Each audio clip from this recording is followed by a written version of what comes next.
welcome on board. Please kindly love and like and share. As you join this chat, please, this beautiful Sunday chat, please kindly love, like, and share as you join this beautiful Sunday chat. Good afternoon. Happy Sunday. Happy Sunday, everyone. It's Alawa. Welcome on board. Welcome on board. Mumbo. No, 1 minute. Welcome on board. Sorry. I love and like. That is the most important thing. Please, kindly love and like so that this video is not gonna be flagged. Please, please, a love and like, please, and can share, can invite. Okay, yeah. Let me quickly share to TikTok. Okay, Emma Bino, TikTok. Bon. Happy Sunday, everyone. Mumbo mo imawa kinyo. Eme pe mo kingi won mi kingu yon yin kere mo ma wa kin. E je kin. Mumbo. This your makeup is giving. Maya Deluba Michio. Maya, makeup artist is son. You will see my dress. If you want to see my style, I've posted a video on TikTok.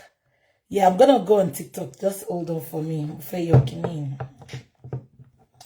Can you mind difficult for me? Just hold on. I'll do it now. And I invite love and like share. Love and like share.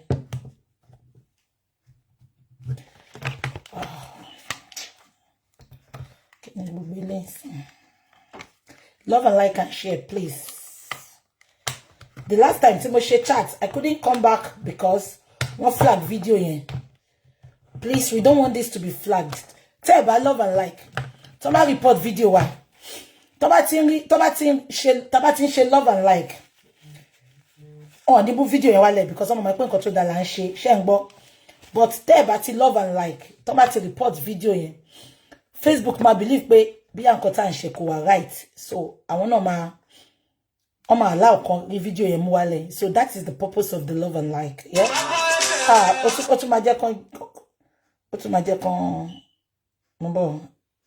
Esha, hold on, please. Please, yeah. 1 second. I'm not ignoring you all. I'm not ignoring you all. I just want to put this there so that machine become Ofema will be made. Okay, let's do it this way. Yeah.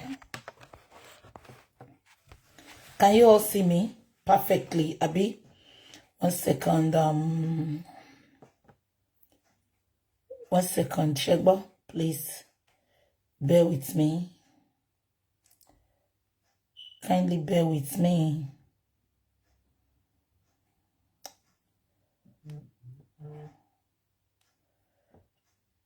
Please bear with me. I'm not ignoring you. I'm not ignoring you, please. I don't want you all to think I'm ignoring you. I'm just setting out the camera for TikTok. Emma Binu, see me, please. I'm not ignoring anyone. I love and like. That is priority meaning a lot sign. Because Teba love and like. Only Facebook film only TikTok film sorry. Facebook film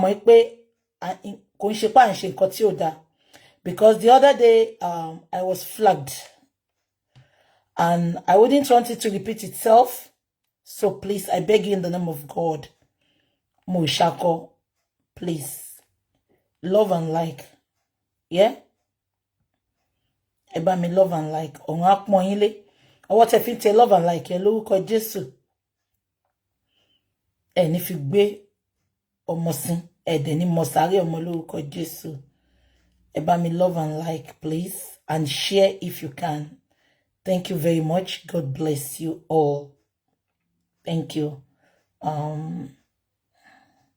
Without much ado, without taking much of your time, Yeah, good afternoon, everyone. Welcome on board. Oh, share and give me. Mongo Jolo mo on TikTok. Yeah. Without much ado, without wasting your time this afternoon, I'm waiting for TikTok to load, then we start. Thank you so much. God bless you. God bless you all. Okay, you want to see my style? It's a very simple style. This is what I'm putting on. Yeah, it's a dress. It's just a dress. Yeah, it's a dress. So this is what I'm putting on a quiet Sunday. So this is what I'm putting on. My hair and makeup was done by Maya. Yeah, so this is me, simple me. Thank you all. I appreciate you all for tuning in, for always ready to listen to me. Thank you so much, irrespective of my shortcomings, irrespective of I'm not perfect, which I'm always telling everybody. I'm not perfect, but out of my imperfection, you all chose to listen to me. I appreciate you all from the depth of my heart. Jehovah will honor you. God will honor you. You will never be stranded in your journey of life. From the depths of my heart, I say thank you. Thank you for trusting me. Thank you for believing in me. Thank you for your labor of love. It will not go in vain. Thank you so much. God bless you all. So for people asking about my style, that is my style. Thank you. Thank you so very much. Yeah? Yeah. God bless you all. Thank you so much. For always getting ready to, to watch me, to listen to whatever I've got to tell you about. To all the supporters, sharers, likers, commenters, critics, everyone whatsoever. Me to gun yon kere o. Ọ̀run á pọ́n yín lé. Aṣọ yín ò ní fàya. Ibi tí ẹ̀rọ kan rí sí. Elédùmarè á bá mi jọ yín lójú. Ẹ ní dáyé yín ṣe o. Lórúkọ Jésù. Ibi tí ẹ ti lè fọhùn. Ọ̀run á fọhùn bẹ́ẹ̀ fún yín lórúkọ Jésù. From the depth of my heart, I say thank you all. Mo mọ lóore o. Mo mọ lóore. Welcome on board and happy Sunday. Facebook, they've seen my topic. I want to talk about Mohbad's interview with Punch. I want to talk about Wumi, and I want to talk about Prime Boy this afternoon. Am I communicating? And we might as well talk about other things. Am I communicating? So please get your popcorn, get a comfortable chair, and make yourself very comfortable, because this journey we are starting now is going to be a long ride this evening. Am I communicating? Thank you so much. I love you all. Without wasting your time, without much ado, yeah, happy Palm Sunday. God bless you. And to all my Muslim brothers and sisters, my Muslim families, Eku Ngbeo. Emi to bere lo ma pare lórúkọ Jésù. Emi ma shika lórúkọ Jésù. Muslim, Christians, everybody, any ẹ̀sìn tẹ́ bá ń sìn. I greet every one of you. God bless you. Ẹ wò pé karamo o mo wá fi sí lọ́sàn yìí. Ẹ bá mi pè Wùnmí.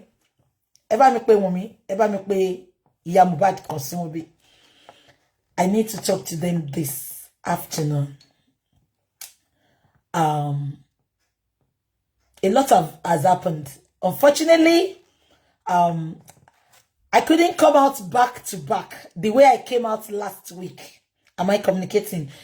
Reason being that, though everybody was sending me messages, BJ talk about this, but unfortunately, mo ti sọ fún gbogbo yín, tí bá ti ṣe menstrual, tí bá ti ṣe menses mi, ó máa ń jẹ́ kí n sick gan.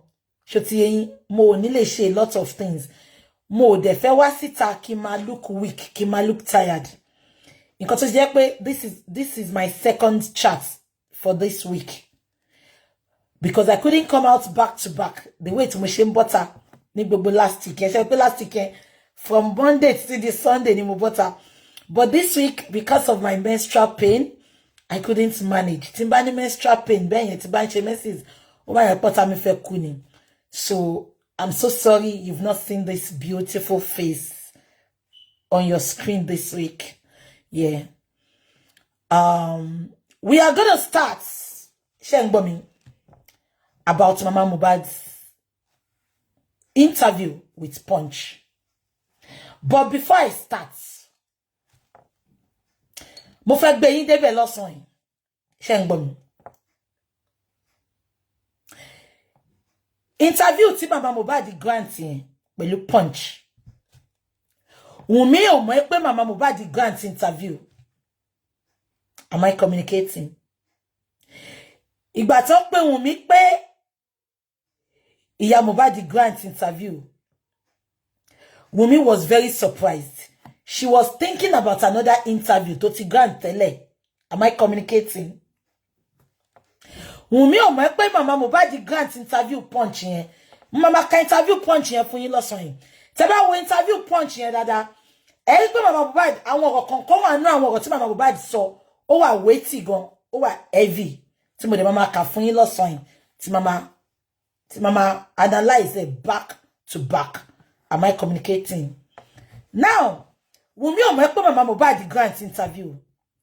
Ìgbà tó sọ fún Wùnmí pé Mama Mohbad grant interview.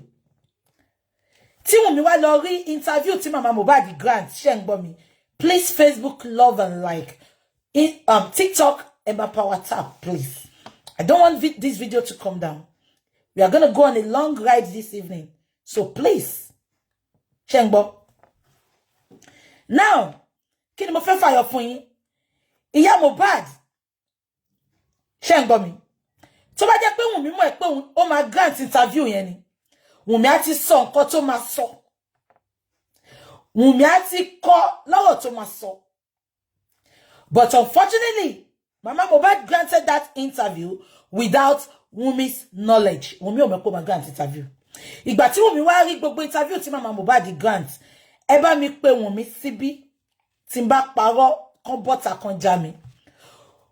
Effrontery tí Wùnmí máa ń ní láti pe màmá àti bàbá Mohbad. Ọkọ tó sọ pé ó fẹ́ tó love. There is an adage that says that if you love me, you love my dog. Èmi ò mọ̀ mi mọ̀ effrontery audacity tí Wùnmí ní. Tó kàn feel pé òun lè máa pe bàbá Mohbad àti ìyá Mohbad kó máa bú wọn. Ìgbà tí Wùnmí gbọ́ pé màmá ṣe interview Mama Mohbad pẹ̀lú Punch, Wùnmí dẹ̀ mú phone, èpè burúkú ló ń ṣe fún ìyá yẹn. Ó gbé ìyá Mohbad ṣe pé yàmá. Ó bú gan. Ó ní kí ló mú tó lọ ṣe interview. Kí ló dé tí ò sọ fóun kó tó lọ ṣe interview. Am I communicating? Wùnmí bú ìyá Mohbad gan. Wùnmí gbogbo àrífín tó ń fún ìyá Mohbad, bó tẹ̀ jẹ́ pé ìyá Mohbad ó ti ta birthright ẹ̀ fún ẹ.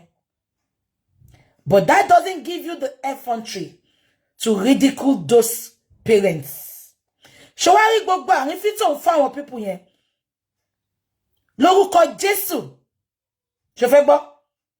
Àwọn ọmọ tí ò tó ẹ, wọ́n á yẹ̀yẹ́ ẹ. Wọ́n á rubbish ẹ. Ó ní nǹkan tó kéré jù tó ń jẹ́ àpọ́nlé, ayé ò ní pọ́n ẹ lé, ọ̀run ò ní pọ́n ẹ lé. Ṣé ń gbọ́ mi? Ó wá pè ìyá Mohbad, ó gbé ṣépè gan. Ó ní kí ló dé tó ṣe máa lọ grant interview. Ó ní ta ló rán kó lọ grant interview. Ìjọ́ tí ọ̀rọ̀ DNA náà jáde, ó kú kó gbá màmá yẹn létí. I'm telling you this for free. Ìyá Mohbad lè di tiẹ̀ lọ́wọ́. Gbogbo wa la ní òbí. Wùnmí kò jọ mí lójú. Ìgbà tó yẹ pé bó ṣe máa ń rí dínkù ìyá ẹ̀ nìyẹn, olórí burúkú ọmọ. Ọmọ tẹ́nì kò bí. Ọmọ gọ́tà, ọmọ títì. Téèyàn kan bá bí ẹni. Ìyá Mohbad tó support ẹ. Ó tún gbé ṣépè just because ó grant interview lẹ́yìn ẹ̀. Now, ṣé wá rí reason tí mo sọ pé Wùnmí ò mọ̀ aware nípa interview yẹn. Iya Mohbad said a lot of things in that interview. I'm going to be reading that interview. Madam, I analyze it for you back to back. Please share this video and invite people. Share me. Now, I'm going to be reading that interview to you back to back. Please bear with me. Now,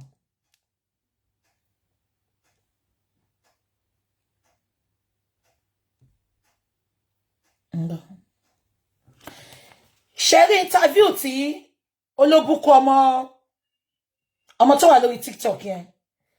Sis, tẹ́ bá wò mí, okay. Share interview tọmọ tó wà lórí TikTok yẹn tó gbé jáde. Mo ti gbàgbé orúkọ ọmọ yẹn. Ṣé ń gbọ́ mi? Tèmilọ́lá ọmọ tó wà lórí TikTok yẹn. Share ìtàn gbé jáde lórí TikTok yẹn. Wọ́n ti doctor ẹ̀.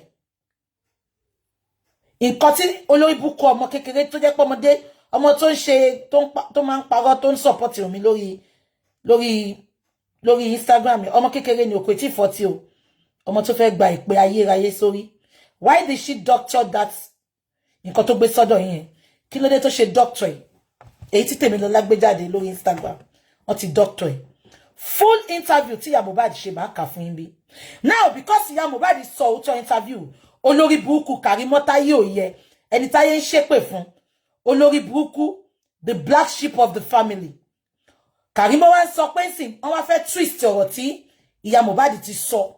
Wọ́n ti rí pé ó sọ òótọ́ ọ̀rọ̀ tàdé tí tèmi dẹ̀ máa pick point fún yín lọ́sàn-án. Kàrímọ́ wá ń gbé kiri gbogbo àwọn olórí burúkú àṣànà group.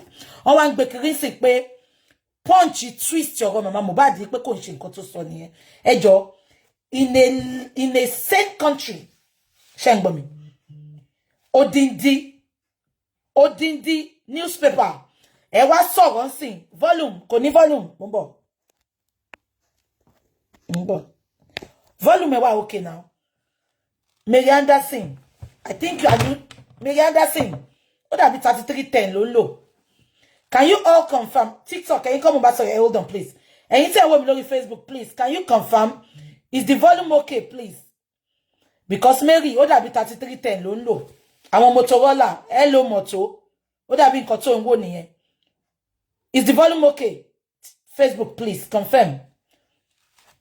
Mary tó sọ pé volume ò sí yẹn. Ẹ lọ wò dáadáa, Hello Moto ló ń lò. Àbí 3310. God bless you. Ẹ ṣé Aunty Yemi. Ṣé kò tún sọ yín? Ṣé rí ọ̀rọ̀ punch tán gbé fún yín lórí TikTok, lórí Instagram. Wọ́n ti doctor ẹ̀ gẹ́yẹn ó yọ èyí tó fẹ́ favor wọn jáde kó ńbẹ̀. Now Kàrímọ́ wá ti ń gbé kiri. Àwọn tíìmù mi ti ń gbé kiri àwọn olórí burúkú group. Àwọn tó jẹ́ pé bó ṣe wà yẹn gbogbo nǹkan tó ṣẹlẹ̀ sí Ìyá Mohbad àti bàbá Mohbad ó máa ṣẹlẹ̀ sí wọn tẹ̀bítẹ̀bí tiwọn. Àbí nǹkan tí mo sọ yé yín. Now ó wá ti lọ twist ẹ̀ sìn Kàrímọ́ máa ka nǹkan tí Kàrímọ́ gbé sórí page ẹ̀ fún. Kàrímọ́ wá ń gbé kiri gbogbo wọn ń gbé kiri pé punch wọ́n twist interview Ìyá Mohbad. Báwo ló ṣe máa twist ẹ̀ sọ fún mi? Nǹkan tí Ìyá Mohbad sọ ló kọ síbẹ̀. Just because Mama Mohbad kò sọ nǹkan tó fẹ́ ká gbọ́. Ṣé ń gbọ́ mi? Wọ́n wá sọ pé wọ́n twist ẹ̀. Wọ́n ní wọ́n gbọ́dọ̀ tún Mama Mohbad interview. To start with, why did Mama Mohbad go to punch? Mama Mohbad fẹ́ jẹ́ ká rí àwọn àṣírí kan.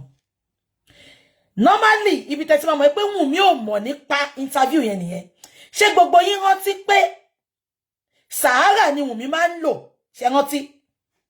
Àmọ́ bí Ìyá Mohbad ṣe dé punch. Mi mento introduce Mama Mohbad sí punch. Ṣé ń gbọ́ mi? Because tó bá yẹ pé Ìyá Mohbad fẹ́ sọ̀rọ̀ èlò tó tí Wùnmí dẹ̀ mọ̀ ń pa ẹ̀.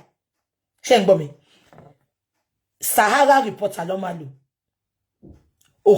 Òkú paper Sahara tó ti kú tí ó ti mọ̀ pé dead on arrival lòun. Ṣé ń gbọ́ mi? But èmi ò mọ̀ nǹkan t'Ọlọ́run fẹ́ ṣe ńbẹ̀ yẹn. Gbogbo ẹ̀yin abiyamọ tẹ́ ń gbàdúrà kárí justice. Àtẹ̀yin tẹ́ gbójú síta, àtẹ̀yin tẹ́ wà lẹ́ńkùlé, àtẹ̀yin tẹ́ wà lẹ́yìn odi. Gbogbo ẹ̀yin tẹ́ ń gbàdúrà fún justice ní kọ̀rọ̀ inú ilé yín. Ẹ má dákẹ́ àdúrà o. My gifters on TikTok, God bless you. God bless you. Ẹ má dákẹ́ àdúrà o. Àdúrà wa ń gbà o. Ó dẹ̀ máa gbà dọjọ́ alẹ́ ni. èmi tí mo sọ bẹ́ẹ̀ fún yín ni. Until we get justice, we are not relenting soon. Am I communicating? Èmi ò mọ ẹni tó gbé ìyá Mohbad lọ sí Punch. Mi mọ ẹni tó sọ fún ìyá Mohbad kó lọ grant interview Punch. Because normally, tó bá jẹ́ pé Wùnmí ló fẹ́ lead the interview yẹn, Sahara reporter ló máa lọ. Am I communicating? Now that is not the bone of contention. Mama kakiniti ìyá Mohbad sọ mi báyìí. Ṣé lèyí tí Tèmilọ́lá gbé wọ́n ti doctor ẹ̀. Tẹ́ bá wo eléyìí tí Punch gbé síta gangan àti èyí tí Tèmilọ́lá gbé wọ́n ti yọ àwọn nǹkan bẹ́ẹ̀. Ìtorí kò ti favour wọn. Wọ́n sọ pé Punch ó twist nǹkan tí mama Mohbad sọ. Ẹ jẹ́ ká máa kà mo ń bọ̀. Ẹ máa gbọ́ o. Ẹ ní sùúrù fún mi because kíní yẹn tiny gan. So I will have to expand my mason shetibo. Now, this is the beginning of the Punch paper. Abosede, the mother of late singer Ileri Oluwaloba, aka Mohbad, speaks with Naomi Chima. Thank God. Dupe Naomi Chima. Shetiri kote tun shomo Yoruba ta ba sọ pé wọ́n ti bribe Naomi Chima ló ń jẹ́. Ó wá lè gbọ́ Yoruba shoti yin because ìyá Mohbad ò ní capacity láti sọ òyìnbó. So definitely en tó lè gbọ́ tó gbọ́ Yoruba tó dẹ̀ máa interpret ṣé nǹkan tí mo sọ yín ló máa gbé fún. Now, Naomi Chima, about the controversies that have trailed her son's death, as well as the relationship with her ex-husband, Mohbad's dad. It has been alleged that you left your former marriage when Mohbad was little because you were pregnant for another man. What actually led to the breakup of your union with his dad? Now, I am not going to be talking about the family issue. It is none of my freaking business. Mo ti sọ yẹn kọjá. But if need be, tó bá need pé mo fẹ́ mẹ́ni lọ sí àwọn nǹkan kan bẹ́ẹ̀ tí mo fẹ́ yọ jáde, màá máa sọ fún yín, ṣé ti gbọ́. Now, ẹ jẹ́ kí n máa sọ lọ. All that happened about 10 years ago when I left Joseph Mohbad's dad, that they have been using to fight me is what I want to speak about. Since then, they have been fighting with me, Mama Mohbad ló sọ̀rọ̀, saying that I left my children. I never left my children for 10 years. I did not drop them with anyone. Their father, Joseph, was the one that wanted to kill me. He wanted to stab me to death. Yet, I still stayed. However, some people sent my parents a message that they should come and take me away from his house before he would kill me. Joseph is lying that he caught me cheating on him. Many people have been calling me an adulterer because of the lies he told against me. Shengbomi. Ìyá Mohbad sọ pé òun ò ṣe ṣìnà. Ipe bàbá kan fẹ́ pa òun ni. Now, kí ni reason tí bàbá ṣe fẹ́ pa? Ọkùnrin ò kàn lè dédé jí láàárọ̀ ọjọ́ kan. Kó kàn sọ pé òun fẹ́ pa ìyàwó tó fẹ́ ní ṣùlọ́kà tó dẹ̀ bímọ fún. Ṣé ń gbọ́ mi?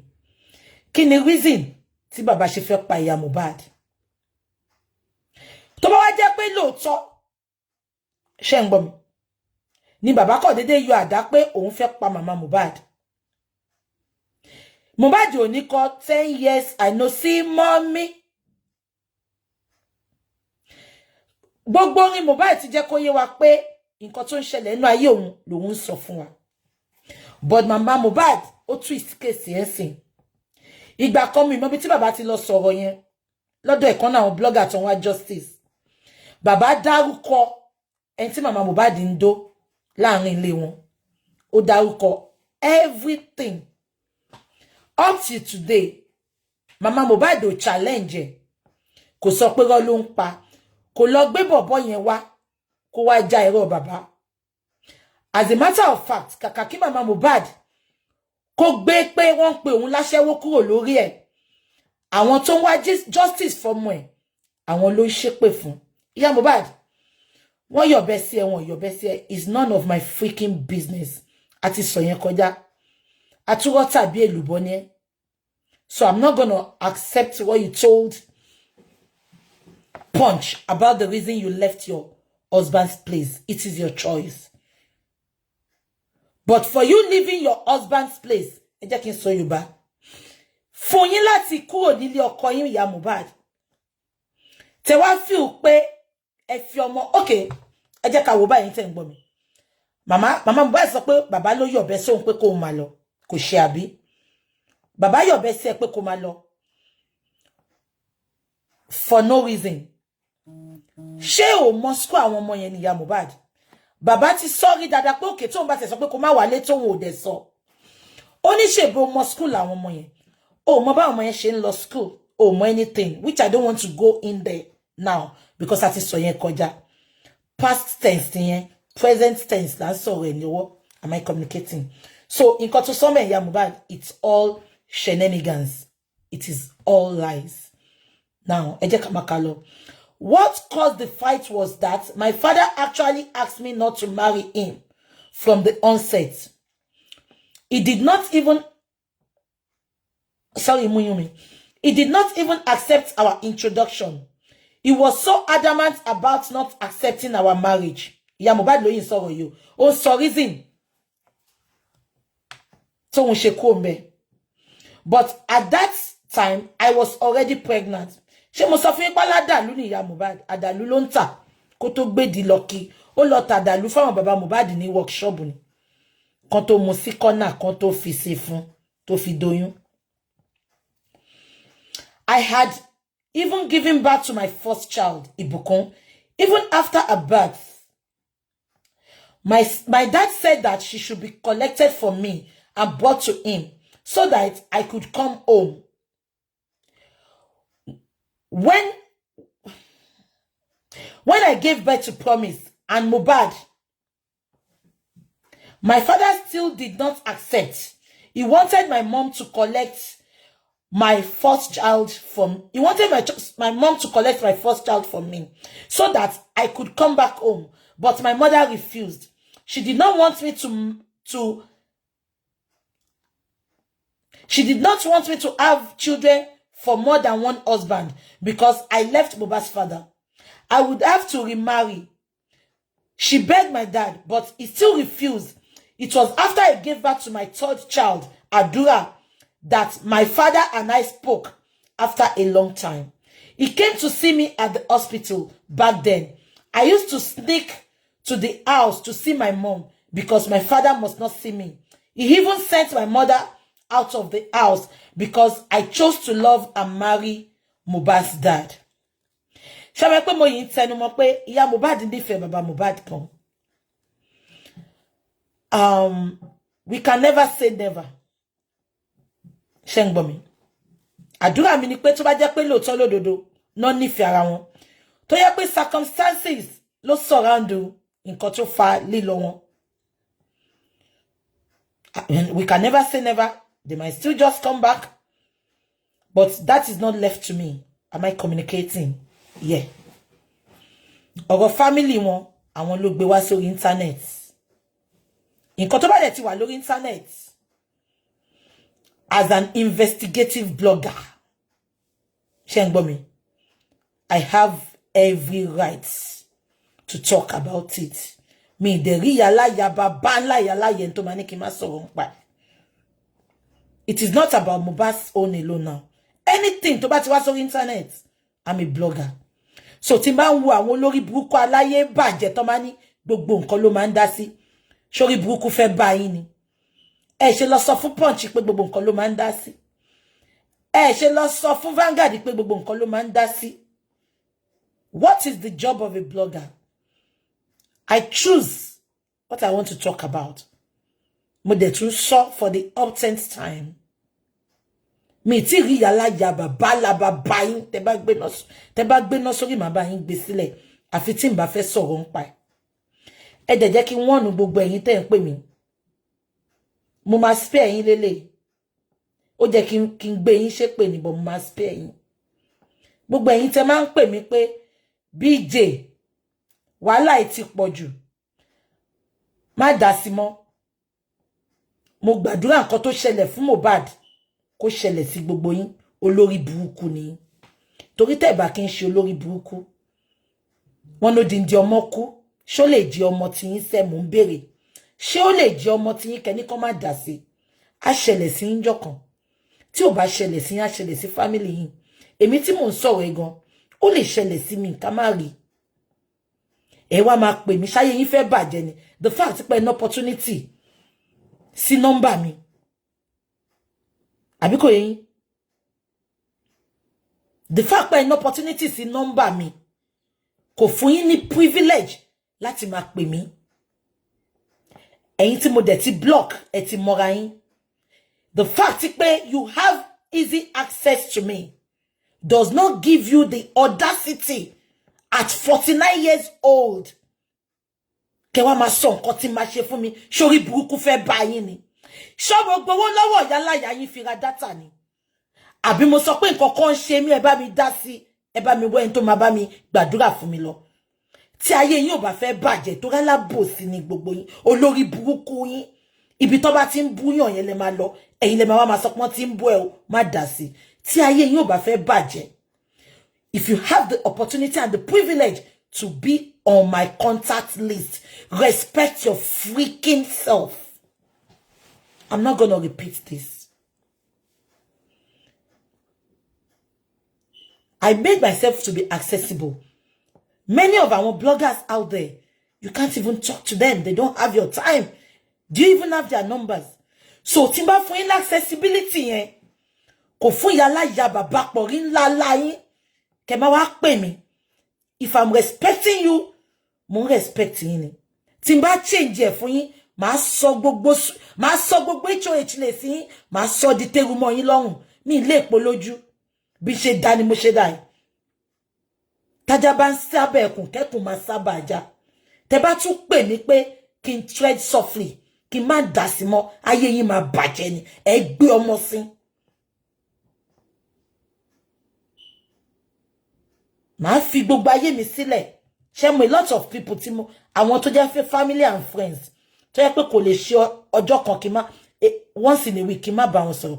A lot of people tí mo kàn yìí ní kó lọ take several seats tó wà nínú ayé mi just because I'm treating a case that is none of my business.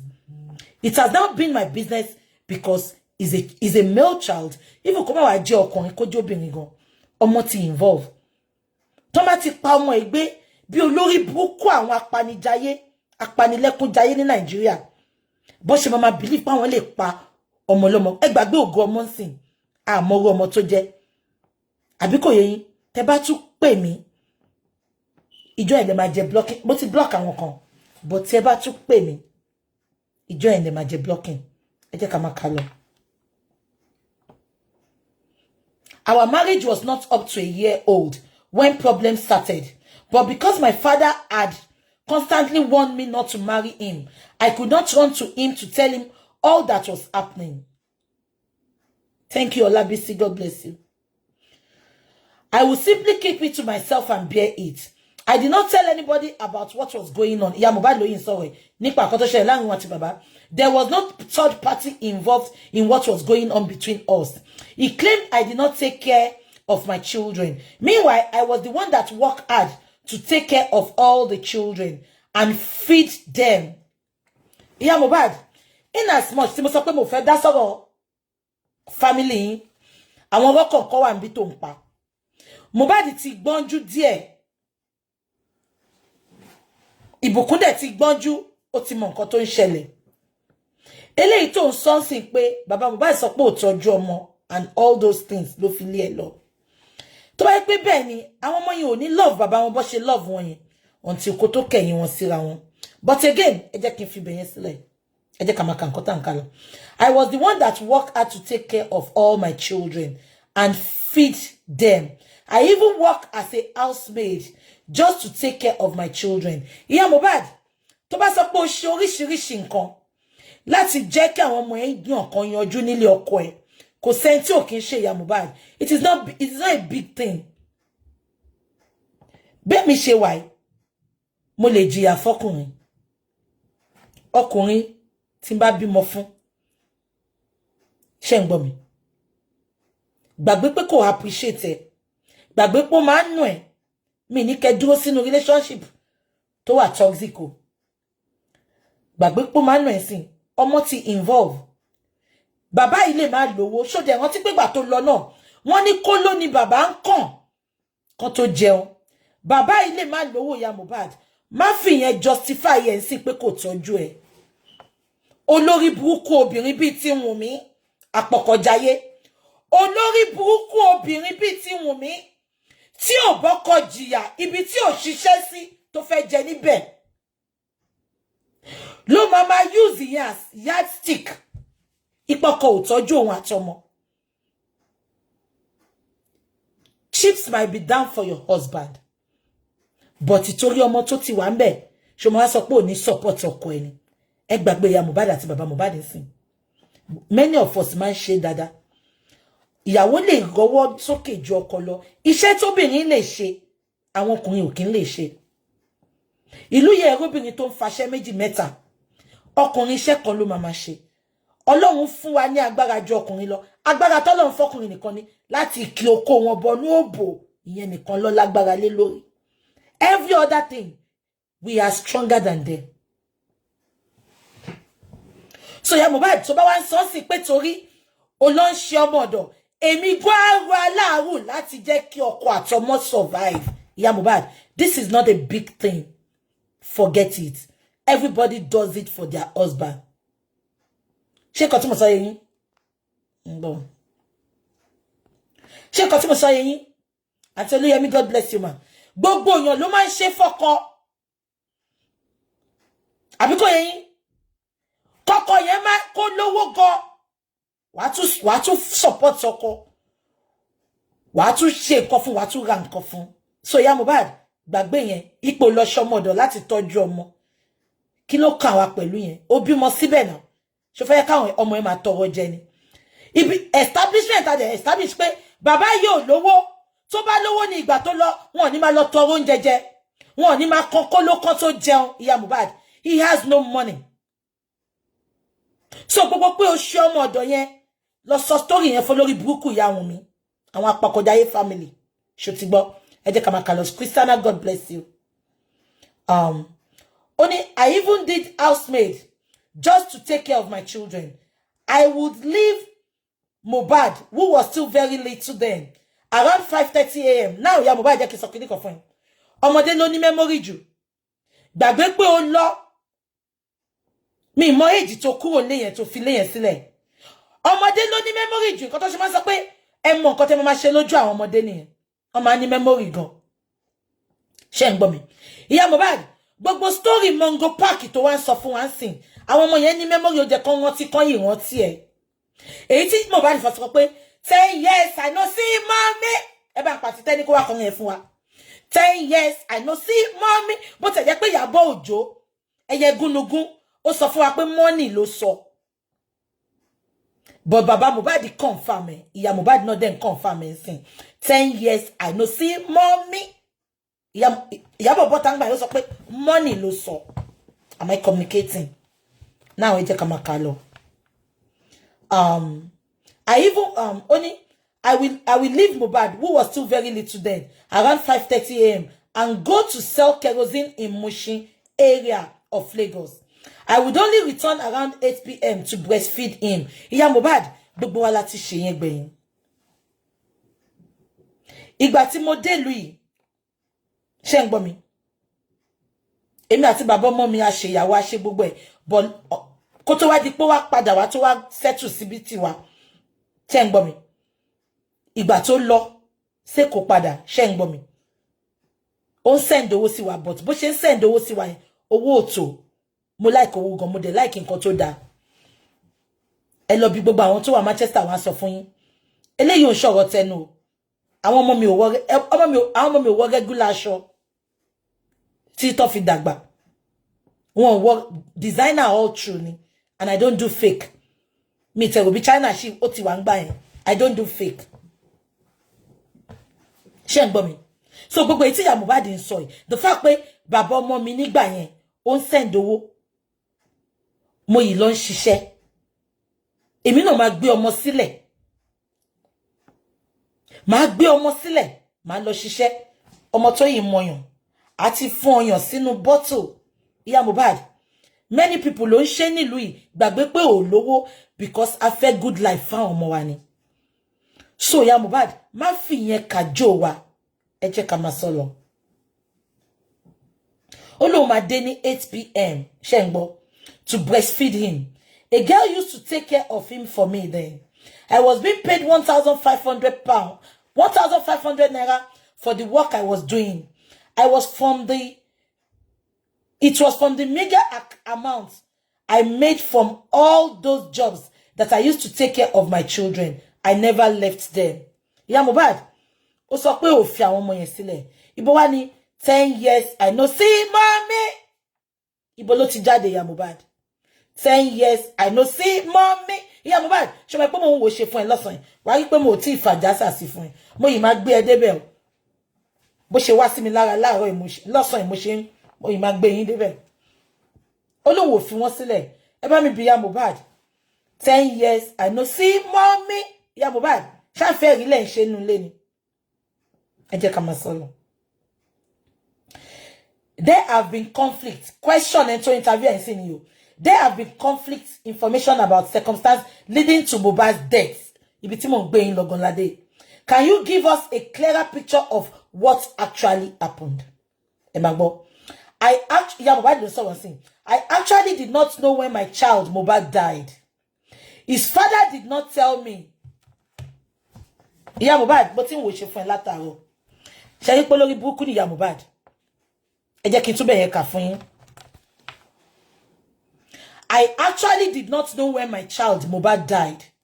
His father did not tell me.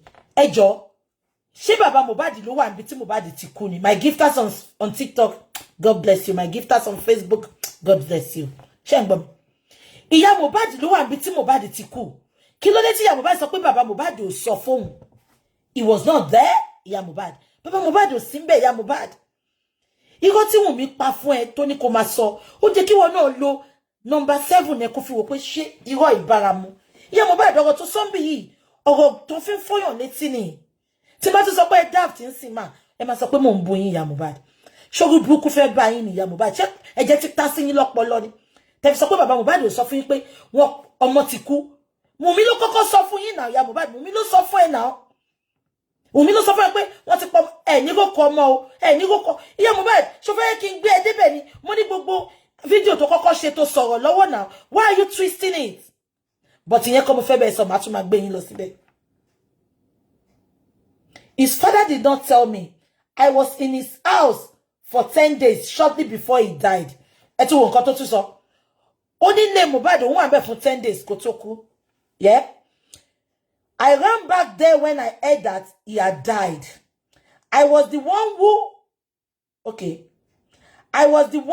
who called his father and siblings to inform them. Shengbo. Oni baba Mohbad sọ fún pé Mohbad kú. Ìyá Mohbad tún sọ sí pé òun lòun pé bàbá àtàwọn siblings wọn ipe Mohbad ti kú. Ẹ jẹ́ ká máa gbọ́ lọ. I brought them all together. I called their father to come and see me with all the children. Despite all he had done to me. Ṣé ń gbọ́ wèrè. Ó sọ pé pẹ̀lú gbogbo nǹkan tí bàbá Mohbad ti sọ fún tó ti ṣe fún òun lòun pé pọ́mọ ẹ̀ ti kú. Ìyá Mohbad so stupid ni. Bàbá Mohbad ò bá ti nù ẹ́ pa nínú relationship tọ́mọ ẹ̀ bá kú, he has every right to know. Kò sí nǹkan tó lè ṣẹlẹ̀. Ṣé bẹ́ẹ̀ náà ṣe gọ̀ ni bí Wùnmí náà ṣe sọ nìyẹn pé tó wò bá bàbá Mohbad sọ̀rọ̀ lòun ò ṣe sọ fún pọ́mọ ẹ̀ kú. Ṣùgbọ́n wà tí bàbá Mohbad débẹ̀, bàbá tó bá sọ̀rọ̀ ṣe bó jẹ́ kó kẹ̀yìn sí ni. But ìwọ ló kọ́kọ́ dìde tó sọ pé bàbá ẹ máa gbé lọ sí Èkìtì ẹ lọ ro. Ṣé pé lórí burúkú ni gbogbo àwọn people yìí? Wọ́n kàn fẹ́ máa dà wá láàmú ni, ọ̀run máa dà gbogbo yín láàmú. Ẹ jẹ́ ká máa sọ lọ. Only despite all what Baba Mohbad has done to him, òun tún pé pọ́mọ ẹ̀ ti kú. Ìyá Mohbad ló sọ bẹ́ẹ̀. I did not have any strength to fight with him because I found happiness in my children. Everybody does, Ìyá Mohbad. Everybody find happiness in their children. Wàá gbọ́ táwọn èèyàn máa sọ pé ọmọ mi lọ́kọ mi. Am I communicating? Ìyá Mohbad, it is not only you. You are putting a narrative there that you are a good mother. I'm not going to condemn you. The only way I'm going to condemn you that you left little children better when they needed you most. Kò sí nǹkan tí bàbá ò bá ṣe fún ẹ, Ìyá Mohbad. Ó sì jẹ́ kó lọ máa wo àwọn ọmọ yẹn. Kò jẹ́ kó lọ. Kó máa wẹ̀yìn wò. That is my point with you. My mother did not live with my father. Bàbá mi ò tẹ̀ kí n láì káwọn èèyàn máa kó ọmọ kúrò lọ́dọ̀ ẹ̀ because he has the capacity, he has the capability. Am I communicating? But having said that, màmá mi yìí máa wá ń wò wá ní boarding school. ó máa wá wò wá, ó máa wá ṣe everything fún wa ńbẹ̀. Bàbá ò sọ pé kó má wá sílé o, but she was just avoiding my stepmom. Because ìjọ́ tí màmá mi bá ti wá sílé, tí wá ti ta lọ́dọ̀ stepmom dà mí ń jọ yẹn nìyẹn. Ṣé kò tí mo sọ yìí? So my mother was avoiding all that. She was coming to our boarding school to see us. So ibi tí mo ti ní problem pẹ̀lú mama Mohbad nìyẹn. Ipe ṣó lọ́wọ́ àwọn ọmọ yẹn at all. So gbogbo tí mama Mohbad ń something pé òun ní happiness nínú àwọn ọmọ ẹ̀. Olórí burúkú abiyamọ bí Wùnmí. Òun nìkan ló láyọ̀ lórí ọmọ tó bí ló ṣe pa bàbá ẹ̀. Ṣé ń gbọ́ mi? Gbogbo abiyamọ kò bá jẹ́ pé true rape. Ìpọ̀dá ọ̀dá ọkùnrin parapọ̀ ọ̀pọ̀ bí mẹ́rin mẹ́wàá wọ́n bẹ́ẹ̀ sùn ló fi bímọ yẹn. At a time o lè hate ọmọ yẹn, but with time ọmọ yẹn ayọ̀ ẹni. Am I communicating? Àfi apọkọjáyé bí Wùnmí nìkan ni ò ná ní ọmọ. Ìtorí tó bá dá ní ọmọ ni a ti ṣe needful láti joy. A ti sọ fún wa irú ikú tó pa ex-boyfriend yẹ tó kú àti move on. Ṣé ń gbọ́ mi? Ẹ jẹ́ ká máa sọ lọ. Ìyá Mohbad sọ pé I found happiness in my children, and because they are grown up, I brought them all together, but their father separated us. Kò sí ètò kan mi pẹ̀lú yẹn. Mi mọ̀ bó ṣe separate yín, and I don't want to freaking know. Ẹ jẹ́ ká máa kà lọ. I believe that my son was not dead as of the time he was buried. Ìyá Mohbad kept talking about this thing pé Mohbad ò tí kú. Ṣẹ́rí ibi tí àwọn ọlọ́pàá Nàìjíríà ti ya olórí burúkú ni. Nǹkan tí mo ṣe níyé máa ṣépè fún wọn nìyẹn táyé wọn máa bàjẹ́ tó ní kú síbi táṣọ wà tó yẹ pé àtàkọ́bí ilé wọn àtàbígbẹ̀yìn ilé wọn àti tààrin ilé wọn àwọn náà máa go through nǹkan tí bàbá àti ìyá Mohbad ń go through. Ẹbí wípé kí mo ṣe sọ bẹ́ẹ̀. Ìyá Mohbad kept telling us pé Mohbad ò tí kú tí bàbá fi lọ sin. Ṣé lórí burúkú ni ìyá Mohbad ni? Ṣé àìlàlà ó fẹ́ wúkú sínú ìyá Mohbad ni? Ìyá Mohbad, for the upthird time, Darosha sọ fún wa pé àwọn gbé Wùnmí. Darosha àti Wùnmí jẹ́ kó yé wa pé àwọn gbé Mohbad lọ sí first hospital. Wọ́n sọ pé ó ti kú. Wùnmí sọ pé wọn ò gbà pé ó kú. Àwọn ní káwọn máa gbé lọ sí second hospital, which is Perez Hospital. And when they got to Perez Hospital, Perez doctor said Mohbad was brought in dead. B.I.D. Òun ní Nigeria máa ń pè ní dead on arrival. D.O.A. Ṣé ń gbọ́ mi? Wọ́n dẹ̀ confirm pé ọmọ yẹn ti kú. Ní Darosha fi gbé padà lọ sílé tó lọ fún ní local embalmment. Why tí ìyá Mohbad ṣe ń tẹnumọ́ something strange is happening tí ò yé wa. Ṣé wọ́n fún Mohbad lábẹ́rẹ́ ikú ṣe mẹ́pà àwọn abẹ́rẹ́ kan wà. Wọ́n ní after for 6 hours ó máa dàbí pé ti kú tẹ́ẹ̀dẹ̀ tí kú. Ṣé abẹ́rẹ́ yẹn lọ fún Mohbad ni? Kí Wùnmí àti ìyá Mohbad bọ́ síta kan wá sọ fún wa, because ìyá Mohbad ti ń confuse wa. Kí àìlàlà lè mọ bí tó ti máa sọ pa ìyá Mohbad kó dúró sójú kan. Ìyá Mohbad tẹnu mọ́ ọ̀rọ̀ yìí pé Mohbad ò tí kú, bàbá lọ sin. But ṣó ìyá Mohbad ti gbàgbé pé bàbá kọ́ ló lọ sin ọmọ yìí. Darosha confirm pé ó ti kú, làwọn ṣe gbé sí abẹ́ staircase. Ó sọ pé ó ti ń rùn because ọmọ tó kú ńjọ́ Thursday tẹ̀dẹ̀ ti sáré bá mẹ́. Nǹkan tẹ́bi ṣe insist nìyẹn pé ìjọ́ Monday ni Mohbad kú. Am I communicating? Kí ló dé tí ìyá Mohbad ṣe ń tẹnu mọ́ nǹkan tó ń sọ yìí? Because kò ń ṣe kíní kò ń ṣe kejì ló ń sọ fún wa pé òun ní kí bàbá má lọ pa Mohbad. Òun ní kí bàbá má lọ sin Mohbad, bàbá sin. Why is she insisting on this? Can the Nigerian police, lawyer Baba, tẹ́ bá ń gbọ́ mi, you have to take note of this. Ìyá Mohbad needs to be questioned. There is something fishy that is not open to us, that Ìyá Mohbad knows about it. Am I communicating? Because wọn ò ní gbé ọmọ lọ hospital. Kí doctor dẹ̀ sọ pé ó ti kú, doctor ò mọ̀ wọ́n rí náà. But the doctor certified that he was dead on arrival. Wọ́n dẹ̀ fún Wùnmí ní death certificate that he refused to give to Baba Mohbad when they got to the police station. Am I communicating? Eje Kamakalo. Only I believe that my son was not dead as of the time he was buried. I actually told them not to bury him. Yeah, Mohbad, I want me to suffer come bury him because olórí burúkú ẹ. Ojú ẹ ni Darosha fi ẹ̀ ń bá ọmọ yẹn. Ìwọ ò ṣe bí Darosha. Ṣé Darosha ló wá pa ni? Because Darosha fi òwú sí nímú. Ó fi òwú sí létí. Ìyá Mohbad, ó dẹ̀ fojú ẹ rí. Because àbúrò ẹ sọ pé ìgbà táwọn débẹ̀ òun béèrè lọ́wọ́ ẹ pé ṣé ikú tó pa Mohbad náà ló fa ẹ̀jẹ̀ lórí bed. Ìyá Mohbad bó tẹ̀ jẹ́ pé ó parọ́ pé wò wọlé rí. Ó ti wọlé ó ti rí kó tó lọ pa àwọn bàbá wa.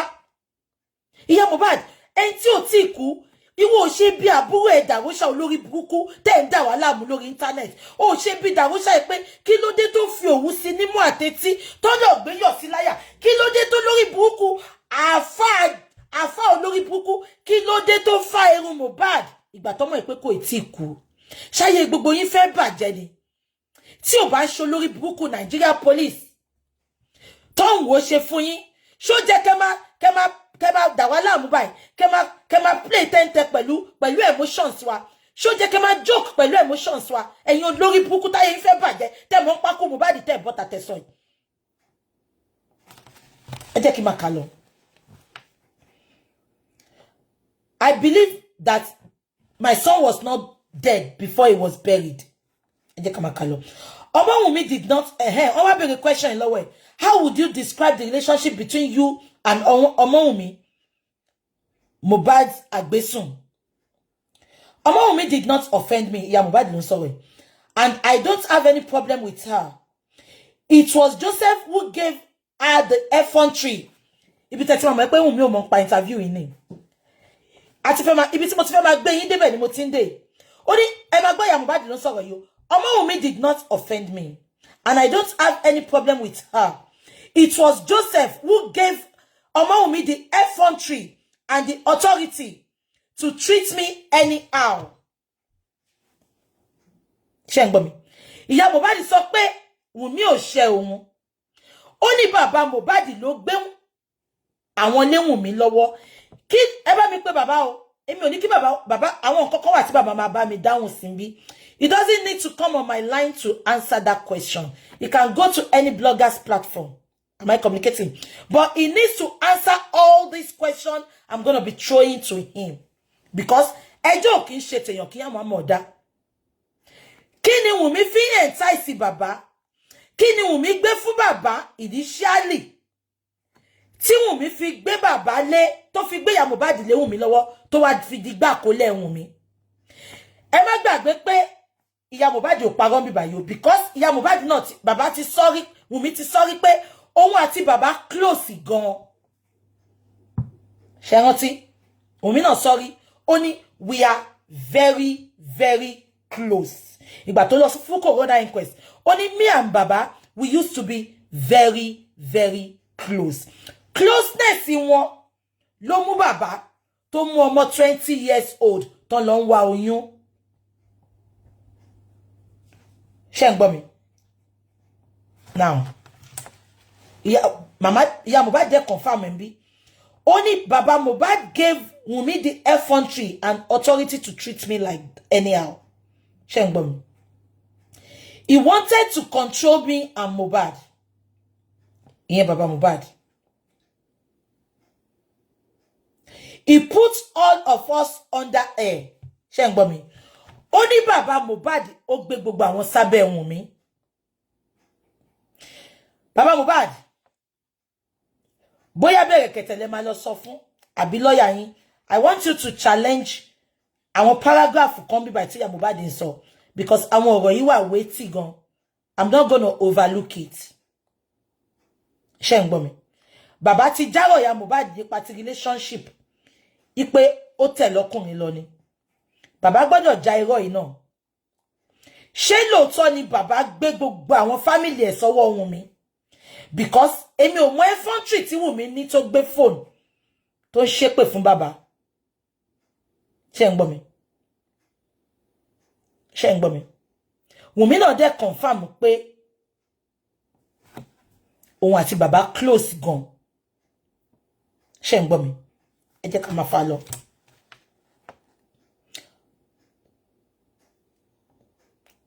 He wanted to control me and Mohbad. He put all of us under Wùmí and elevated her.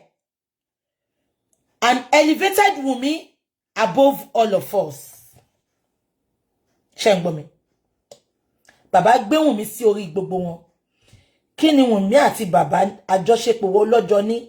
Mi ná bára wọn sùn sí yìí o. Wọ́n ti ní wọ́n bára wọn sùn. Accepted. Kí ló fa closeness yẹn? Tí bàbá fi gbé family ẹ̀ tó fi gbéyàwó sórí family. Ẹ má gbàgbé o, Wùmí náà sọ pé òun àti bàbá they used to be very, very close. Ẹ jẹ́ ká máa sọ lọ. Ọmọ Wùmí and Joseph were very close. Ìyá Mohbad náà ti confirm ẹ̀ bí báyìí. Ṣé gbọ́ mi? Ọmọ Wùmí and Joseph were very close. And even I could not get between them. Ṣé gbọ́? Ọmọ Wùmí and Joseph were very close. And I could not get between them. Olóhun ò lè wọ àárín wọn. Whenever I visited Mohbad's house, Joseph would tell Ọmọ Wùmí to put only one meat in my food. Ṣé ń gbọ́? Ìyá Mohbad tún rojọ́ débi ẹran.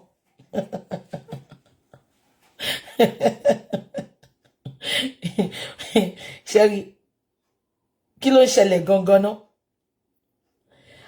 Wọ́n níbi tí Wùmí àti bàbá close dé. Tí ìyá Mohbad bá lọ jẹjẹkújẹ nílé ọmọ ẹ̀. Ṣé lé àwọn Wùmí ni bàbá Mohbad ń gbé ni? Bàbá Mohbad láti clear bíbá. Tí bàbá fi máa sọ fún mi pé ẹran kan ni kó fún ìyá Mohbad. Ìyá Mohbad, mo gba gbogbo nǹkan sórí tẹ́lẹ̀ ẹran kan yẹn. Mo ní gbà fún ìyá Mohbad. Ṣáyé Wùmí fẹ́ bàjẹ́ ni. So ẹ lè wọ kitchen ọmọ yín kẹ́ lọ bó oúnjẹ. Okay, ó fẹ́ fún yín respect. Ó wá gé ẹran kan fún yín. Odindi celebrity. Á jẹ́ pé Mohbad gan ó tara àwọn òbí ẹ̀ṣẹ̀ sọ́lọ́run nìyẹn. Wùmí fún ìyá Mohbad lẹ́ran kan lójú ìyá Mohbad. Ìyá Mohbad, àná níjẹkújẹ ni ẹ. Ó tún rojọ́ títí, ó tún rojọ́ ẹran ẹyọ kan. Ṣó jẹ́ kẹ́ rántí ẹyọ. Wùmí, sórí pọ̀ save lọ́wọ́ ìyá Mohbad. Ìyá Mohbad, Ọlọ́run á bá mi dúró tì ẹ́. Ṣé ìyá Mohbad? Mi fẹ́ sọ̀rọ̀ jù. Mo ti sọ fún yín, nǹkan tí bá fẹ́nu mi sọ. Ẹ má fi jẹun, ẹ mú sọ́wọ́ sí. Ṣé gbogbo justice of Mohbad tá ń wá yìí? Ìyá Mohbad ló máa tàn mọ́lẹ̀ sọ̀rọ̀ yẹn. Ẹ connect ní sílẹ̀. Ṣé gbogbo bó ṣe ń pretend pé òun ò gbọ́ nǹkan kan, òun ò gbóyìnbó nulẹ̀ yẹn ìgbà tó wà pẹ̀lú mi. The little she saw, she's gonna say her truth. Ẹ lọ connect ní sílẹ̀. Ṣé rí pé tó bá yẹ pé ìyá Mohbad ó ti forgive Wùmí tó fi close bẹ́ẹ̀ yẹn ni. Circumstances. Circumstances.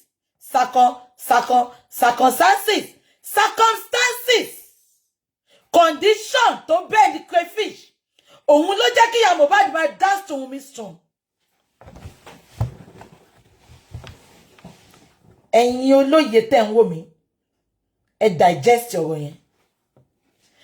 Tí ò bá ń ṣe bẹ́ẹ̀, ìyá Mohbad ò ní máa rojọ́ ẹran kan látọdún wo. Òyìnbó mẹ́jọ. Ẹ gbàgbé. Kò forgive me. She's just playing along. Ó ń dẹjú ni ó ń wo nǹkan tó ń ṣẹlẹ̀. Nǹkan tó mú mi tó lè dànù nìyẹn. Ṣé ń gbọ́ mi? Ẹ jẹ́ kí n máa kà lọ. Ọmọ Wùmí and Joseph were very close. And even I could not get between them. Whenever I visited Mohbad's house, Joseph would tell Ọmọ Wùmí to put one meat in my food. And so I interview wa be a question kan. Only when did you get close to Mohbad and his family? Only gba oni ya Mohbad get close to the family. Only it was during customary 41-day celebration for Liam. Shall we Wùmí too deprive you? Now, are you getting the picture of what is happening now? Baba lo close ma won Wùmí títí tó fi bímọ. Wọ́n nígbà wo ni ìyá Mohbad close mọ́ wọn. Only after 41 days tó bí Liam. Wùnmí ó dẹ̀ fẹ́ gbélé ọkọ ogun tó ṣe dá ẹ lójú débẹ̀ kò sí nǹkan tó lè níyà yẹn ṣe gbàgbé bó ṣe happen ìyá ọkọ ẹ màmá jẹ bóun àti bàbá ò tiẹ̀ sí mọ́ tí wọn náà bá ń ṣe olórí burúkú ọmọ gbogbo nǹkan tó fojú àwọn òbí yẹn rí bó ti yẹ pé ó take advantage wọn ni tó wọlé sọmọ yẹn lára gbogbo deprivation gbogbo deprive ọmọ yẹn tó yẹ pé àwọn ìyá ẹ̀ separate lóòótọ́ àti bàbá ẹ̀ but ìyẹn ò sọ pé kó má súnmọ́ wọn kó má ṣìṣe ọmọ fún wọn ó deprive ọmọ yẹn òun á fi gbogbo nǹkan tó ń dùn mọ́ ẹnu á fi dùn ẹ́ Wùnmí gbogbo nǹkan tó ń dùn mọ́ ẹnu gbogbo àgbójúlé ẹ̀ gbogbo nǹkan tó máa rí báyìí tó ń fún ẹ láyọ̀ òun á fi dùn ẹ́.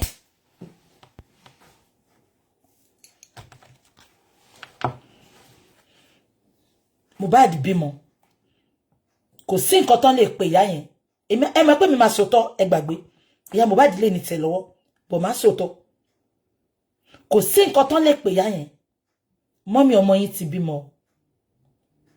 abẹ́ gbọ́ mi ẹ jẹ́ kí ìyá yẹn súnmọ́ ọmọ ẹ ti mọ̀ pé Mohbad kọ́ ló lọ́mọ because ó yẹ pé Mohbad gangan ló ní ọmọ ni kò sí nǹkan tán lè pè ìyá yẹn Mohbad dẹ̀ ti ń bá yẹn sọ̀rọ̀ ńgbà yẹn but ẹ jẹ́ kó súnmọ́ ọmọ ẹ jẹ́ ká máa kà lọ. It was during the customary 41-day celebration of Liam that I went to my son's house and saw Wunmi. So Mama Mohbad ò mọ Wunmi láti joy 41 days. So kò yé mi okay ìgbà tó bí Liam ló wá ṣe introduction tó ṣe yẹn àbí but ó ti yé mi. So ya Mohbad go bon 6 months ago God how old ọmọ tó bí yẹn sìn ọmọ Baleki how old ni ó ti pé 6 months àbí ó dà pé ó fẹ́ lọ pọ́dún kan àbí. So ya Mohbad kan ṣẹ̀ṣẹ̀ mọ ọmọ yìí ni kí ni ya Mohbad wá ń jà fita tó ń ṣe bíi pé òun ti wà pẹ̀lú Wùnmí láti ìgbà tó ti ń fẹ́ Mohbad. Ẹ jẹ́ ká máa kà lọ. Ẹ máa gbọ́ ó ní when I got there ọmọ Wùnmí's mom and other family members gathered and said I should not carry Liam. Ṣé ń gbọ́ ìyá Wùnmí ìyá Mohbad sọ pé ìgbà tó ń débẹ̀ ní 41 days ó ní ìyá Wùnmí àti Wùnmí wọ́n ní kóun má sún mọ́mọ yẹn wọ́n ní kóun má gbé Liam ìyá Wùnmí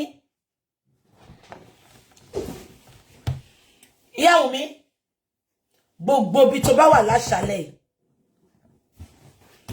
gbogbo bí tó bá wà láṣálẹ́ ṣó ń gbọ́ àti ọmọ ẹ ọkùnrin ìyá Wùnmí àti ọmọ ẹ obìnrin gbogbo ìnira tó fún àwọn parents Mohbad ìyá Wùnmí wọ́n ní gbogbo nǹkan tó tara jáde wọ́n ní wọn lára tó bá ti ní wọn lára tó bá débi àti ṣe lógo wọn wọ́n fi ẹ̀tọ́ wọn dùn wọ́n ìyá Mohbad ìyá Wùnmí gbogbo ẹ̀tọ́ àwọn ọmọ ẹ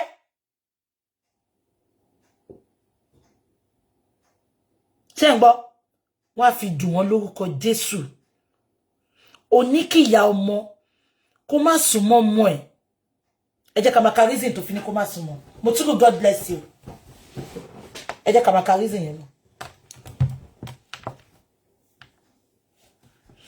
They said I was a witch.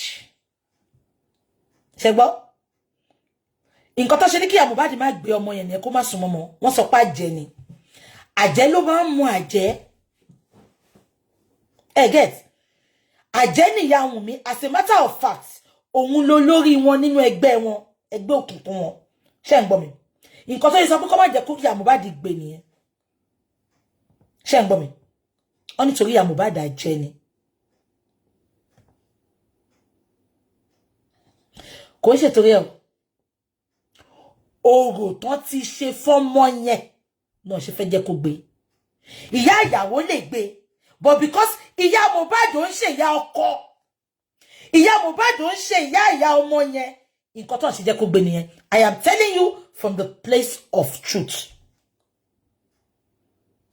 but wọn mọ nǹkan tó máa sọ lọ ṣe sọ pa jẹ ni Ṣé wọ́n pé gbogbo àwọn kábíyèsí lóríṣiríṣi ló máa ní tradition. Ṣé ń gbọ́ mi? Nǹkan tó ń ṣe jẹ́ kó gbé ọmọ yẹn nìyẹn. Kò ń ṣàjẹ́ because òun kọ́ ni ìyá ọkọ. Nǹkan tó ń ṣe deny yẹn nìyẹn.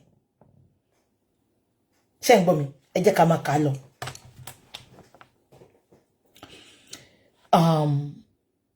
They said I was a witch and that I would kill him. My mom had to go there to query them. Shengbo. They later forced me to bat the child. Lẹ́yìn ìgbà tán ti wẹ̀ fún, tán ti wẹ̀ ìwẹ̀ àkọ́kọ́ fún, ṣé mo kàn ti wẹ̀ fún 41 days later là ń sọ yín wọ́n ti ṣe gbogbo traditional rites, every right wọ́n ti ṣe. I refused initially because I felt that if anything should happen to that child, they would have said I killed him. I only bathed the child once. I discussed this with Mohbad, and he said that anytime I want to bath the child, I should call him. Shengbo. Shengbo. Wọ́n mú ìyá ọmọ yẹn lájẹ. Màá sọ story kékeré fún yín lálẹ́. Ṣé mọ nǹkan tó ṣe mú ìyá ọmọ yẹn lájẹ? Nǹkan méjì ni. Ti òròlé ọba, number 1. Number 2. The same àjẹ́ tó pè ya Mohbad. The same àjẹ́ yẹn náà ó ṣó lọ́tẹ̀ pé bàbá Mohbad. Wọ́n nínú ògbóni méje ni bàbá Mohbad wà. Now kí ló yẹ tó ń ṣe fẹ́ rí ìmí ìyá Mohbad látàn máa sọ fún yín.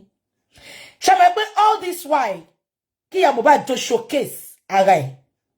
Ṣé mọ̀ pé ìyá Wùnmí àti Wùnmí náà dúró ní dúró ìyá àti bàbá fún Mohbad. So gbogbo owó gbogbo ilẹ̀ tó ń bá ra kiri yẹn.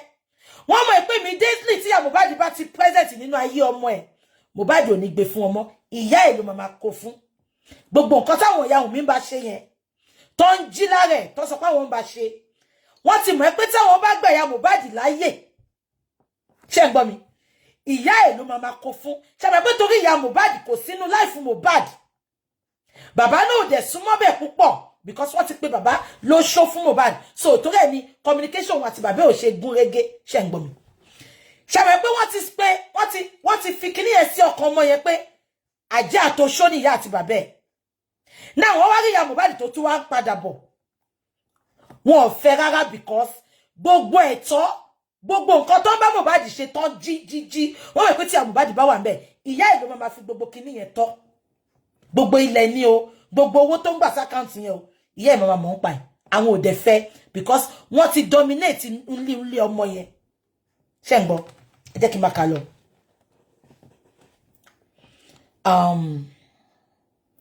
Mohbad ó wá di pé tí màmá yẹn bá fẹ́ wẹ̀ fọ́mọ ẹ̀ Mohbad tó bá ti fẹ́ wẹ̀ fọ́mọ yẹn kó máa pe òun á ṣẹ̀ṣẹ̀ máa pe Wùnmí àti màmá ẹ̀ ìyá Wùnmí ó máa ṣẹ̀sìn gbẹ̀yìn ayé ẹ̀ ni. Ṣọ́ra Amẹ́ríkà tó wà yẹn á jẹ́ sọ̀rọ̀ jù ẹ jẹ́ kí n máa sọ̀rọ̀.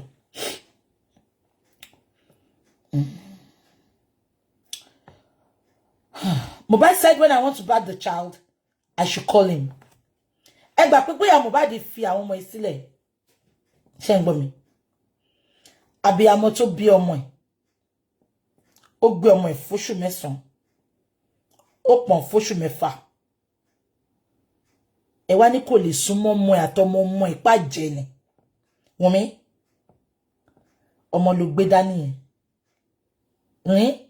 Tọmọ yẹn bá dàgbà. Wùnmí, sorry, I'm so happy pé ọkùnrin ló bí. Honestly. Wàláhì tá bá wá justice mọ́lé ni. Ṣé ń gbọ́ mi? Justice ti wá ra ẹ̀.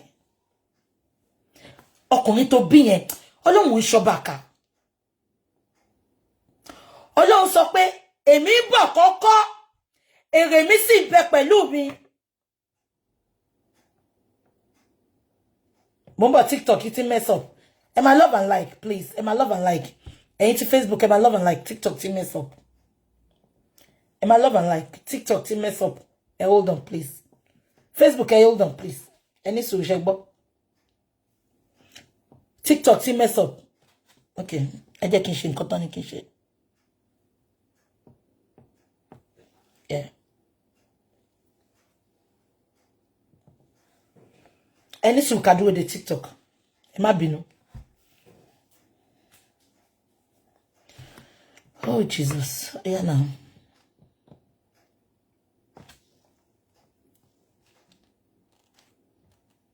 Yeah. Ati come back. TikTok, sorry. Sorry in the breaking transmission. Sherry, inú mi dùn pé ọmọ Wunmi ọkùnrin ni. Ọlọ́run, joy overflow nínú mi. Bíbélì jẹ́ kó yé mi pé èrè mi sì ń bẹ pẹ̀lú mi láti san fóníkálukú gẹ́gẹ́ bí iṣẹ́ ọwọ́ ẹ̀. Wunmi, sórí gbogbo nǹkan tó ń ṣe because ó ponú. Kọ́ fa òbú ẹ yá. Òun ló wà lọ́pọlọ ẹ. Ọpọlọ sèré lọ́pọlọ ẹ. Because ẹ pé o mọ̀ ni, wàá máa ro ọjọ́ ọ̀la. Wàá máa rò pé ọkùnrin ni ọmọ tó pa yìí. Ọkùnrin ni ọmọ tó deprive àwọn òbí ẹ̀ láti má súnmọ́. Ọkùnrin ni tiẹ̀ náà. Wunmi, o lè sọ láyé ẹ pé kí ọmọ ẹ kó fẹ́rù obìnrin, kó fẹ́rù ìyá tó ní. O lè sọ Wunmi. O lè sọ comfortably kó gbà ìyá ẹ báyìí. Kó sọ pé èmi o, ọmọ mi níbi tí wà mí dádé o. Wunmi, o lè sọ pé kọ́mọ ẹ, ọmọ ọba tó gbé dání yẹn. O lè sọ pé tó bá máa fẹ́yàwó láyé ẹ kó fẹ́rù obìnrin bíi tiẹ̀. Because ọmọ ẹ pé lórí burúkú obìnrin ni ẹ. Àṣìgbé ọmọ wọ́ọ̀dì ni ẹ. Àṣìtáni obìnrin ni ẹ. Obìnrin tó fi ṣépè fóbìnrin ni ẹ. O lè sọ. Ṣùgbọ́n jẹ́ kí n sọ fún ẹ. Gbogbo nǹkan tó jẹ́ kí ojú àwọn parents Mohbad rí látòkè délẹ̀. Gbogbo ẹ̀. Ìyẹn tọ́mọ yẹn bá bá ẹ kalẹ̀ o. Mo máa là o. Ìyẹn tó bá bá ẹ kalẹ̀. Because ipa tẹ́dẹ̀ ẹ lè padà gun bẹ́ẹ̀. O lè pa ọmọ lọ́mọ. Kò wá ní wọ́n fẹ́ wá máa dàgbà bó tiẹ̀ kò possible. Wunmi, there's something called karma. Go and read about it. Law of karma ni. Eléyìí ò ṣe pọ́n ṣépè fọmọ. Ṣó fẹ́ gbọ́? Eléyìí ò ṣe pọ́n ṣépè fọmọ. Ó jẹ́ káwọn òbí Mohbad jèrè ọmọ. Ìwọ náà lè jèrè tiẹ̀. Gbàgbé kó ṣépè analysis là ń ṣe. Wá gbé mo pariwo. Wunmi. Ó gbàgbé páwọn òbí ẹ̀ wọ́n useless. Gbàgbé páwọn òbí ẹ̀ sórí kí òbí mi máa ṣagọ́tà. Kó bí mi jẹ́ the worst òbí láyé. They are still our parents. Ẹ gbàgbé. Àfi tẹ́ bá fẹ́ kó lórí búkú kọ́ máa tàn yín. Kí òbí yín, ẹ̀yin tẹ́ ń wò mí lọ́sàn yín. Kí òbí yín jẹ́ worst parents on earth. Your parents are your parents. They are irreplaceable. Forget it. No matter what they have done to you, forget it. They are irreplaceable.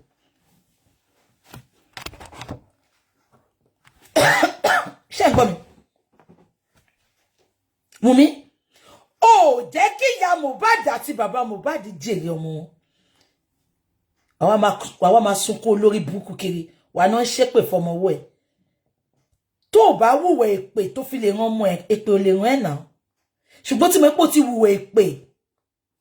Mohbad finú wénú ó jẹ́wọ́.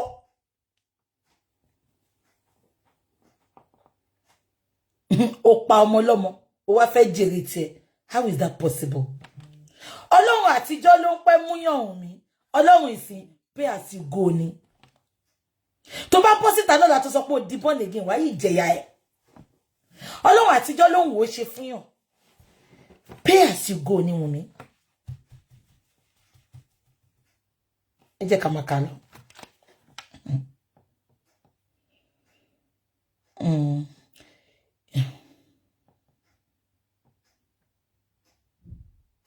Okay. Mohbad told me anytime I go there, I should call him. He will tell Wunmi to let me back my child, my son, my grandson. But I did not go there again after the day I went there with my mom. Shengbom.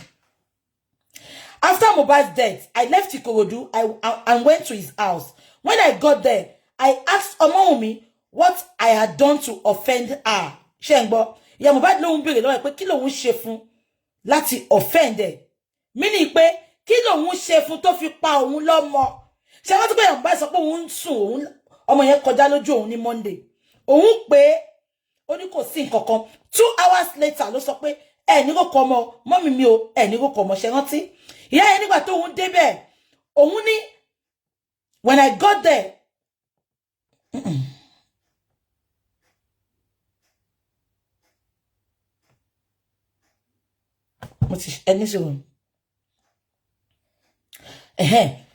after I left Ikorodu, I went to his house. When I got there, I asked Omawumi what I had done to offend her. She broke down in tears and asked me to forgive her. What is happening here? And intellectuals tell Wowa, please can you analyze this for us in your next videos? Ìyá Mohbad sọ pé lẹ́yìn tí Mohbad kú. Ṣé ń gbọ́? Ó lóun lọ síbẹ̀. Ipò òun béèrè lọ́wọ́ pé kí ni mo ṣe fún ẹ Wùnmí? Kí ni mo ṣe fún ẹ tí mo fi ṣẹ́ tó fi pa mí lọ́mọ? Ó ní Wùnmí bẹ̀rẹ̀ sí ní ké, ó ní kí ìyá Mohbad dáríjì òun. Dáríjì ẹ for what? Tó bá yẹ pé ọkọ ló pa Mohbad àbó mọ̀ pa ikú Mohbad. Ìyá ẹ̀ wá dé ó ní kí lòun ṣe tó fi ṣẹ́. Màá láyà yẹn gbàjú ni pé ṣé ìyá wèrè. Ọkọ mi kú ẹ̀ sọ pé kí ni mo ṣe. Màá gé ìyá yẹn láyà jẹ ni. But Wùnmí ò lè ṣe. She can't do it because guilt is written all over her. She's guilty of Mohbad's death. She knows about it. She partook in carrying out the event. So she doesn't have that guts to look straight in the Mohbad pé kí lẹ mean. Ọkọ mi kú ẹ̀ sọ pé ọ̀rọ̀ ẹ̀ṣẹ̀ là ń sọ mí báyìí. Ṣé gbádùn ṣá? I will walk that woman out of my house. But she can't do it. Instead, she knelt down and she was crying and telling Iya Mohbad to forgive her. Forgive you for what?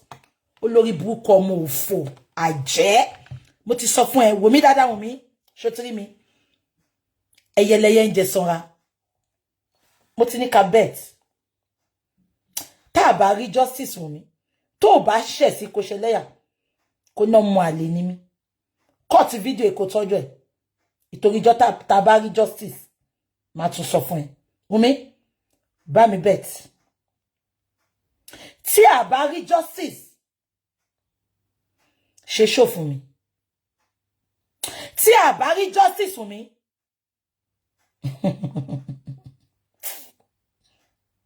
Mi ní sọ̀rọ̀ jù. Ẹ jẹ́ kí n máa kà lọ.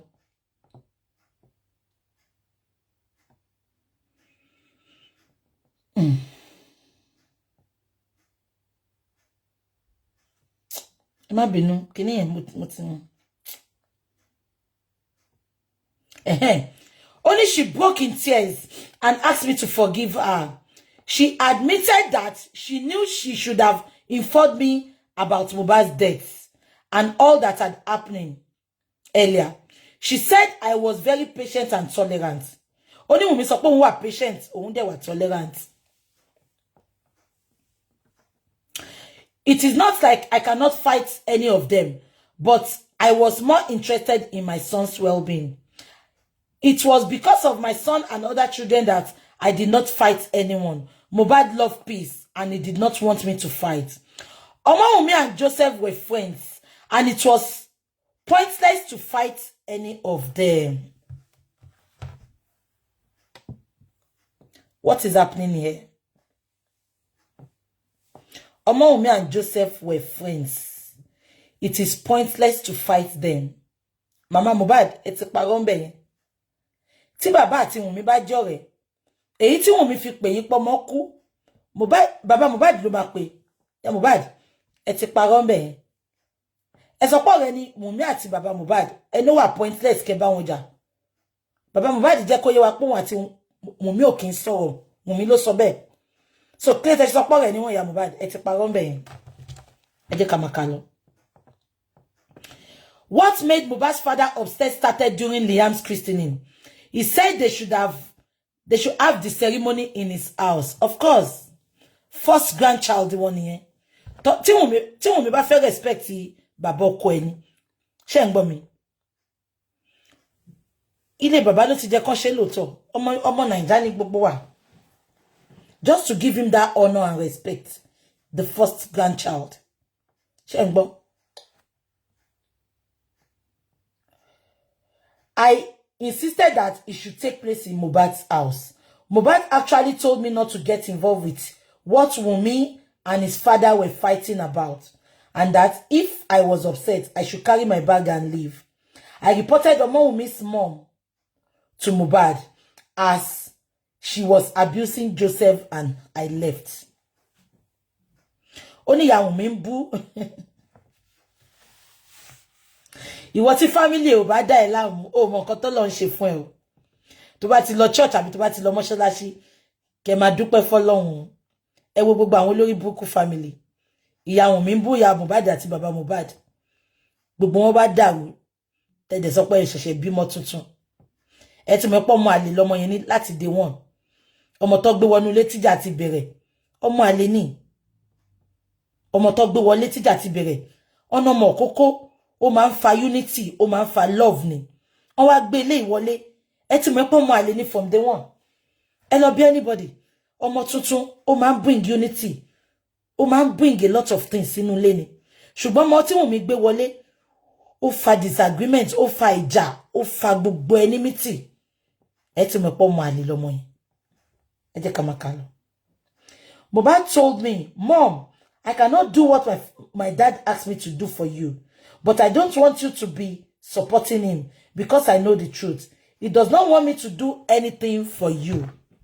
Ibitan loni. Just because Mohbad ti kú sí, ìyá Mohbad ẹ wo tó pa yẹn. Ó ní Mohbad sọ fún pé bàbá Mohbad sọ fún Mohbad pé kí Mohbad má tọ́jú ìyá ẹ̀, ṣó possible. Tó wá jẹ́ pé lóòótọ́ ni Mohbad sọ bẹ́ẹ̀.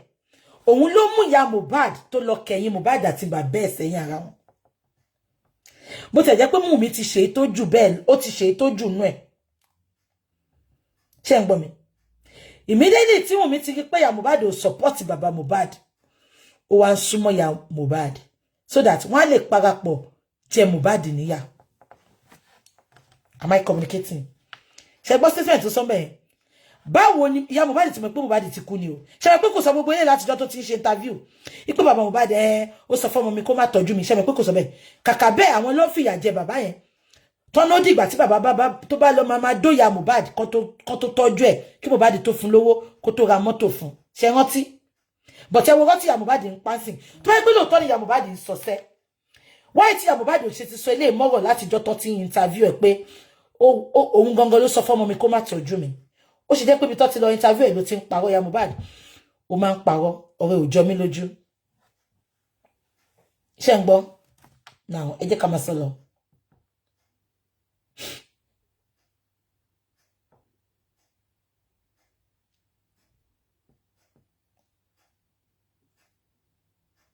Ṣé ń gbọ́? Mo ń bọ̀. He does not want me to do anything for you. Mohbad ló sọ bẹ́ẹ̀. The major reason Joseph is having issues is with Mohbad's wife is because of my late son's money and properties. Ṣé ń gbọ́? Nǹkan tí Wunmi fún sínú ìyá Mohbad ló fún síta. Ó ní nǹkan tí bàbá ṣe ń bọ́ tó ṣe ń bá Wunmi jà ni pé ìtorí owó Mohbad àti properties Mohbad. Ṣé ń gbọ́? Now ìyá Mohbad mo wá fẹ́ bi ẹ́ question. Ṣé kò tó kí bàbá jà fún? Mo ti sọ statement rí. Tó bá yẹ pé bàbá wá láti ilé olówó kò ní jà sí nǹkankan. Àbí? Now bàbá wá láti ilé olówó. Òun dẹ̀ ló jìyà fáwọn ọmọ ẹ̀. Jọ, ṣé olórí burúkú Wunmi ni kó gbé fún? Tó gbé ọmọ àlè wá lé ìyá Mohbad. Ìyá Mohbad are no stupid. Because tó bá ṣe ere ni. Ọ̀nà ọmọ àlè lọ́mọ, ó tún ṣe yín sí pé kọ́kọ́ gbogbo property Mohbad fún. Ṣé torí Wunmi ti promise ní 10% of gbogbo estate Mohbad. Ìyá Mohbad, sórí ọ̀nà dìgbẹ̀yìn kó tó yó ló padà. Ó dinú òjò. Kí o tó mọ̀ pé ẹrù l'umbrella tó mú dání. Ó dìgbà tó jó bá rọ̀. Ìyá Mohbad, sórí jọ́ tó bá sí Mohbad. Wàá sun ẹkún kan láti jọ́ yẹn tó ní rẹ́ni rẹ̀ ẹlẹ́kùn ìyá Mohbad. Ìwọ ń sọ pé property ni bàbá ìjókòó tì. Jọ ṣé property yálà ya Wunmi ni? Ṣé Wunmi ló ṣiṣẹ́ fún ni? Bàbá yìí ló jìṣẹ́ jìyà lórí ọmọ ẹ̀. Ká sọ pé lówó ni yín sí àgbọ́. Ṣé Wunmi àti Wùmí ní kó tó gbọ́ ọmọ àlè tó ti torí ọmọ àlè pa Mohbad ní kó tún kó owó Mohbad kó tún lọ kó fún bàbá ọmọ ẹ̀. Ìyá Mohbad ẹ jẹ́ kí n máa kà lọ.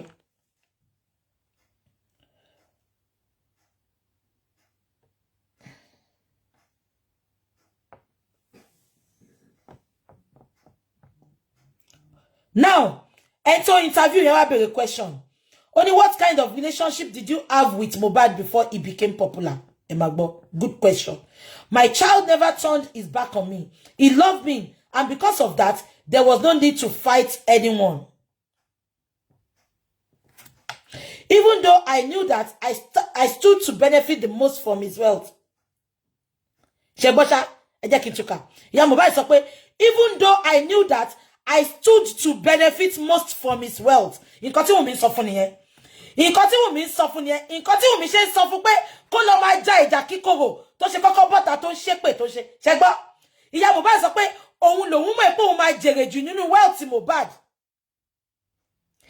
Nǹkan tí Wùmí sọ fún nìyẹn pé ẹ̀yin lẹ máa jèrè jù nínú wealth yìí o. Ẹ lọ máa jà kẹ́ máa sọ pé Mohbad ló lọ́mọ, èmi nìyàwó Mohbad. Ṣé rí pé àṣírí ti tú mi báyìí? Ẹ jẹ́ kí n tún kà fún yín tẹ́ bá gbọ́. Ó ní, my child never turned his back on me.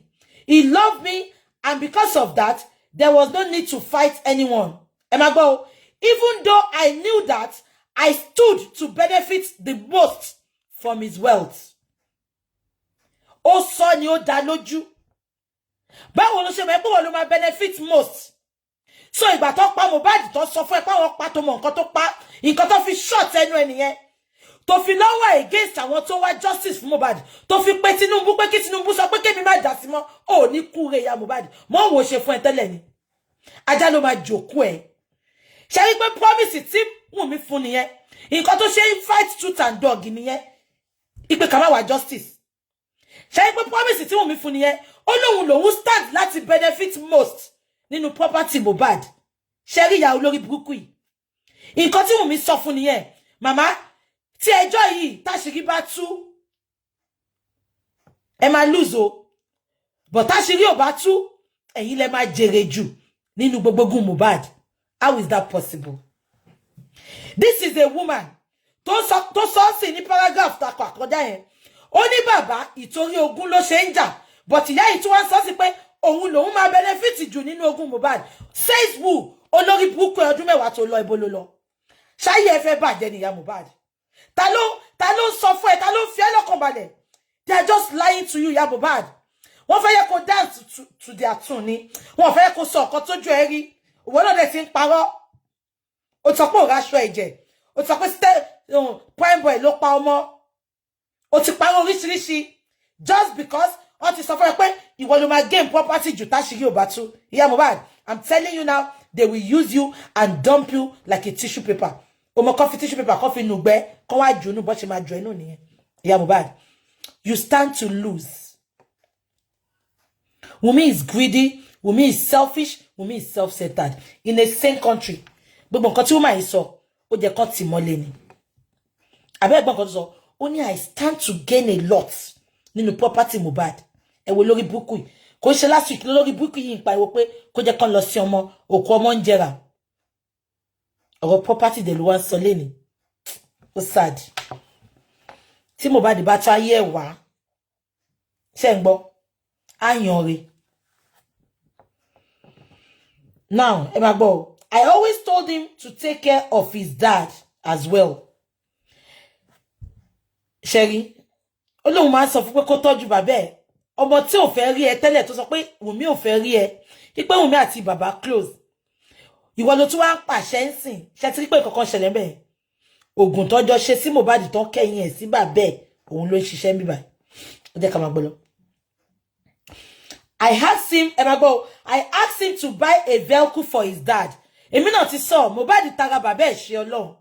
Bàbá tó jìṣẹ́ jìyà fún ẹ. Ìyá tí ò sí ńbẹ̀. Ìyá tí ò sí ńbẹ̀. Tó yẹ pé bàbá yìí ló ń tọrọ jẹ kẹ́ lè lọ school kẹ́ lè jẹ́ èèyàn Mohbad. Tí bàbá yìí náà bá ti jẹ́ kẹ́ ṣán lọ bí ìyá ṣe jẹ́ kẹ́ ṣán lọ. Ó lè má di celebrity lady Mohbad. Ìyá yẹn tó ti lọ tí ò mọ bẹ́ ṣe ń jẹ for 15 good years. because 10 years I no see mommy wo Mohbad wo ṣe fún ìyá ni 15 years ni bàbá ní 15 years ni ìyá yẹn sì ló wá sọ fún ẹ pé kó tọ́jú bàbá ẹ ayé ò ní kẹ̀yìn ọmọ yín síra yín lórúkọ Jésù ẹ jẹ́ ká máa ká lọ ìyá tí ò síbẹ̀ tí ò mọ bí bàbá yẹn ṣe jìyà lórí ẹ ìyá yẹn ló wá sọ fún ẹ pé tọ́jú bàbá ẹ Mohbad Ọlọ́run á tẹ́ sáfẹ́fẹ́ rere ìwọ náà ò ṣe dáadáa ẹ jẹ́ ká máa sọ lọ. I asked him to buy a vehicle for his dad. Irọ́ ni ìyá Mohbad pangbe. Mọ́tò tó fẹ́ rà fún bàbá Mohbad wọ́n fún condition ni. Ìgbà tí Mohbad gbalé fún bàbá Mohbad. Ìyá Mohbad wá sọ pé ilé yìí ti tóbi jù. Òun ò lè dá máa sùn bẹ̀. Ó yìí fẹ́ máa dóko bàbá Mohbad. Ó wá ní kí ìyá Mohbad lọ sọ fún bàbá ẹ̀ pé condition kan làwọn máa fi ra mọ́tò fò. Ó gbọ́dọ̀ wá máa jẹ́ṣẹ́ ìyá Mohbad. Ìyá Mohbad kúndùn oko. Bí Wùmí náà ṣe kúndùn oko lòun náà ṣe kúndùn oko nǹkan tọ́rọ̀ wọn ṣe wọ̀ ni ṣẹgbọ́ ó lóun ṣe rí pé kò jẹ́wọ́ mẹ́ ó lóun sọ fún Mohbad kó ra mọ́tò fún bàbá ẹ̀ condition lẹ gbé bàbá yẹn ìgbà tẹ́jẹ̀ máa ra mọ́tò fún bàbá yẹn náà àjàgbé ìjò lẹ lọ́ra fún pósí lẹ lọ́ra fún bàbá yẹn tẹ́sọ pé ra mọ́tò fún báyìí ni bàbá bá ṣe fọwọ́ di mọ́tò mu ọwọ́ kan la máa fi wà ọwọ́ kan la máa fi dì mú àjàgbé ìjò lẹ ra fún bàbá yẹn tẹ́sọ pé ra mọ́tò fún wọn dẹ̀ ra mọ́tò fún náà because for a long time bàbá yẹn ò lọ sùn kò lọ bá ìyá Mohbad sùn bàbá yẹn wá ń sọ́fà bàbá dẹ̀ lọ yẹbẹ̀ wò lẹ́ẹ̀kan lọ́ fi wá ra àjàgbé ìjò yẹn fún but ìyá yóò sọ bẹ́ẹ̀ ó lòun sọ fún Mohbad tó yẹ pé ẹ sọ fún kó fún bàbá ẹ̀ condition ni kó tó lè ra mọ́tò fún condition ẹ̀ pọ̀n ẹ ti get it wọ́n gbé ẹpọn bàbá ní condition ní kó tó lè ra mọ́tò fún ẹ jẹ́ ká máa sọ lọ. He rented a shop for me because he said he could not be spending on his father alone.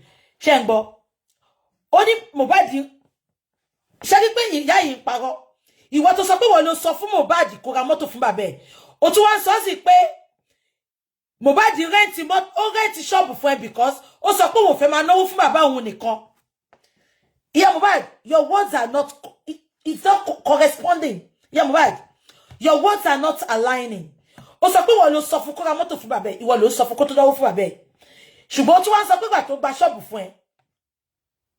Ṣé ń gbọ́? Ó ló gba ṣọ́ọ̀bù fún ẹ torí pé owó tó ná kò fẹ́ máa dá náwó fún bàbá ẹ̀. Ẹ jọ̀ọ́ ẹ̀yin tẹ́ ń wò mí show align. Your words are not aligning, Ìyá Mohbad. Without doing the same for me. However, he later told me that his dad did not want him to rent the shop for me. Ẹ wo gbogbo tó ń pa. Ó ní bàbá yẹn sọ pé kó má rent shop fún ìyá ẹ̀. Bàbá tẹ́tí pàtì. Ìkanra yẹn ló mú bàbá sọ níjọ́ tó ń sin Mohbad tó lọ interview ẹ̀ pé kò ṣe nǹkan kan fún mi. And I'm telling you from the place of truth now. Bàbá yẹn ò parọ́. Mohbad ò ṣe nǹkan kan fún bàbá yẹn mọ́ gbà tó yá. Wọ́n kẹ̀yìn bàbá yẹn sí. Kò ràn bàbá yẹn lọ́wọ́. Débi pé àwọn ìyàwó kò ṣe ìyàwó tó fọ́gi mọ́ lórí o. Ìyàwó mi tí bàbá fẹ́ tó tọ́jú wọn tí Mohbad dẹ̀ mọ̀. Àwọn ọmọ ìyàwó yẹn ò lọ sí school. Wọn ò rówó school san. Mohbad dẹ̀ rán àwọn ọmọ neighbor lọ sí school. Wọn ò tètè mọ̀ gan pé ó rán àwọn ọmọ neighbor yẹn lọ sí school. Wọ́n nígbà tí Mohbad kú lóbìnrin yẹn sunkúnsunkún tó sọ pé ta ló máa kù fáwọn ipe Mohbad ló sanwó school àwọn ọmọ ẹ̀ mẹ́ta. Mohbad ò dẹ̀ sanwó school ìyàwó bàbá ẹ̀. Kò ṣe ìyàwó bàbá yẹn ló fọ́gi mọ́ lórí o. Tó bá ti wáyé pé òun ló fọ́gi mọ́ lórí gan, wọ́n kọ́ kó lè gbọ́n ni. Mo sọ fún pé ìyàwó bàbá tèmi ló kọ́ èmi débi tèmi wà lé ni. Left with bàbá mi ni wọ́n bà wá jẹ́ gan. Àwọn ìyàwó bàbá yẹn tó bá fi ìyà jẹyàn, tó máa fi ọmọ wọn kẹ́, tó máa fi àwa kẹ́ ọmọ wọn. Ìtorí ọjọ́ iwájú wa ni, wọ́n tọ́jú wa ni. Àwọn bàbá wọn fi ìyà jẹ wa ni. Wọ́n máa jẹ́ ká gbọ́n ni. Àbẹ́ ẹ̀gbọ́n ìyá Mohbad. Ẹ gbọ́ mi ṣá. Ìyá Mohbad sọ pé ó náwó fún bàbá. Bàbá tó jẹ́ pé ìkanra ṣé gbogbo yín rántí ìgbà tó sí Mohbad tó lọ bá bàbá tó lọ interview ẹ̀. Ó ní kò ṣe nǹkan kan fún mi. Mo dẹ̀ sọ fún yín kò ṣe nǹkan kan fún bàbá yẹn. Ó pa bàbá yẹn tì ní. Bàbá yẹn ò give up lórí ọ̀rọ̀ ẹ̀. Ṣé rántí pé bàbá sọ ó ní 500,000 naira kò gbà káàtó òun kọjá rí. Bàbá tó jíṣẹ́ jìyà lórí ọmọ.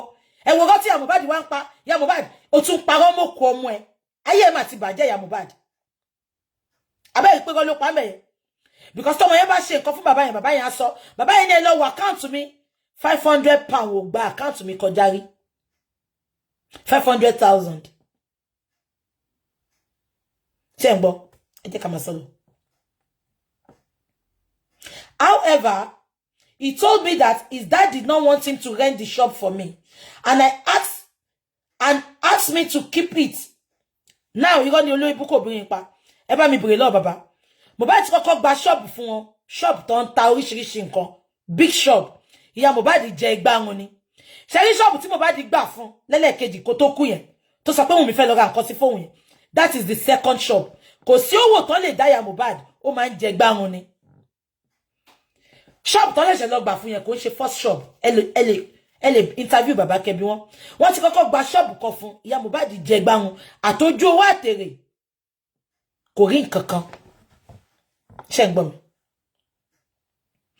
He asked me to keep the shop as a secret between me, him and his wife. I agreed because I saw his father as my enemy. And I wanted to handle the situation tactfully. Yeah, Mohbad ti sọ tó tán báyìí. Ó nígbà tí Mohbad gba shop phone. Ó ní Mohbad sọ fún pé kóun keep a secret. Ó lóun dé accept. Ipe because òun ti rí bàbá Mohbad as enemy òun. Ipe òun dé wá láti mú ọ̀rọ̀ pé bàbá Mohbad jẹ́ ọ̀tá òun yẹn. Òun gbọ́dọ̀ mú gidigidi gan. Ìyẹn ló ṣe lọ ṣe ogun tó fi kọ ẹ̀yìn ọmọ yẹn sí bàbá ẹ̀. Tí ọmọ yẹn kúkú wá 8 bàbá ẹ̀. Ṣé ń gbọ́ mi? I used to go and check up on Mohbad in Aboru, Ipaja, Lagos. Ṣé ń gbọ́, where they live with their father. Ó lóun máa lọ́wọ́ wọn. Tó bá lọ́wọ́, ṣe bàbá máa sọ pé wá. Bàbá ní kò wá rí. Ó ní school wọn gan kò mọ school tó ń lọ. Ìyá Mohbad tó bá lọ, Mohbad á sọ pé òun rí ẹ. 10 years, I no see mommy. 10 years, I no see mommy. Where they lived with their father before they relocated to Ikorodu, I had a cordial relationship with my son. I used to buy things for him. After Mohbad bought the car for Joseph, he still collected over ₦1 million from him. He kept asking Mohbad for money. Yeah, Mohbad so ṣeré ni. Ó ní bàbá Mohbad ń béèrè owó lọ́wọ́ ọmọ ẹ̀. Ẹ̀tọ́ ẹ̀ ni. Ọmọ ẹ̀ ni. Gbogbo wa la gbàdúrà ká jẹ wọn mọ́. Tí bàbá Mohbad bá ní, it is a different scenario. But bàbá Mohbad ò ní, ó dẹ̀ ń béèrè lọ́wọ́ ọmọ ẹ̀. Ẹ̀tọ́ ẹ̀ ni. Ṣé lórí burúkú ẹ̀ ti gbàgbé pé Wùnmí àti ìyá ẹ̀ wọ́n ti jẹ ọmọ yẹn run. Nǹkan tó mú Naira Marley tó pé bàbá pé ọmọ yín dàgbà tó ìkó ní account. Inú account ìyá ìyàwó ẹ̀ àtàbúrò ìyá ìyàwó ẹ̀ là ń sanwó sí. Ìyá Mohbad, ọmọ wá fún bàbá ẹ̀ ní 1 million. Ó sọ pé ó ń gbowó jù lọ́wọ́ ọmọ ẹ̀. Tí bàbá yìí ò bá tọ́jú ọmọ ẹ̀, báwo lọmọ yẹn ṣe máa di celebrity tó lórí burúkú yín máa gbowó lọ́wọ́ ẹ̀? Ìwọ lórí burúkú ìyá ẹ̀. Ṣùgbọ́n Wùnmí àti ìyá ẹ̀ wá okay láti jẹ Mohbad run. Ẹ jẹ́ kí n máa sọ lọ.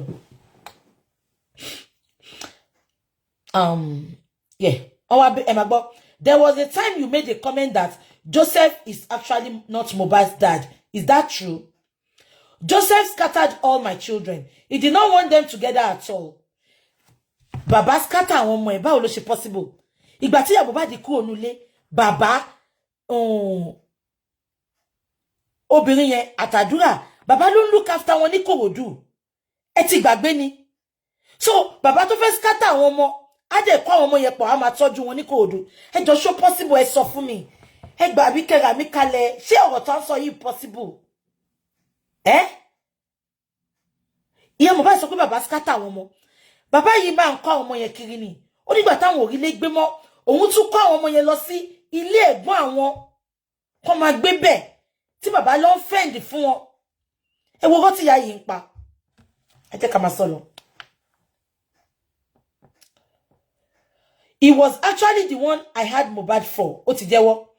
But he was not happy that I reunited with my son. If he asked his son for anything and he did not answer on time, he would say that I was the one controlling him. Is it true I said that Joseph was not Mohbad's father?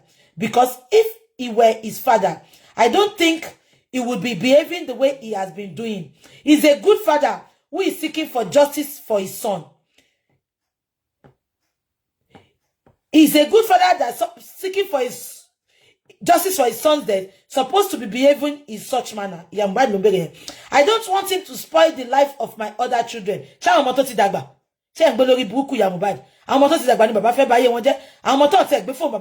Blessing pe baba e kò sí èbú tí ò bú baba yẹn.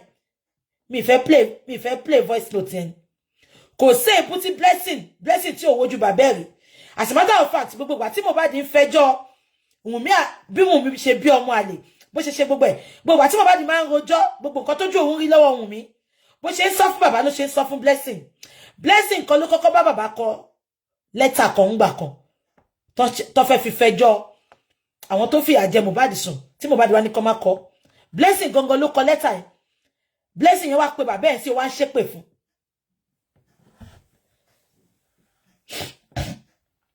Ṣé ń gbọ́? I don't want him to spoil the life of my children. The life of most of the people who have been bullied on social media have been destroyed. My son died and they were fighting with me in the name of seeking justice for him. Yeah, Mohbad, point of correction. Nobody is fighting you. The only time we are fighting you is that Kakako seek justice. Our time be seek justice for me. Our lotu attack. Our lo shepe fun. It is not done anywhere. O tẹ̀lé Wùnmí lọ ṣe secret DNA. O ń parọ́. O raṣọ ẹ̀jẹ̀. O sọ pé o raṣọ ẹ̀jẹ̀. Báwo ló ṣe expect ka celebrate ẹ? Èpè ló máa gbà lójoojúmọ́. Aláti èpè la máa fún ẹ. Aláti èpè la máa fún ẹ. Because o hùwà abiyamọ. Ìyá Mohbad. O hùwà abiyamọ. O fẹ́ ṣe pepper soup. Ṣé ń gbọ́ mi? Because kò hùwà abiyamọ. Yes. So nǹkan tá ṣe ń bẹ ẹja ní ẹbẹ Mohbad. Ìyá Mohbad, nobody hates you. Ṣé ń gbọ́? Now,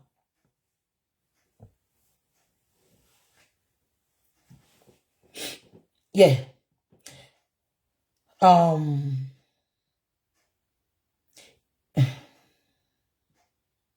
Okay, they ruined everything and still wrongfully accused the people who stood by us.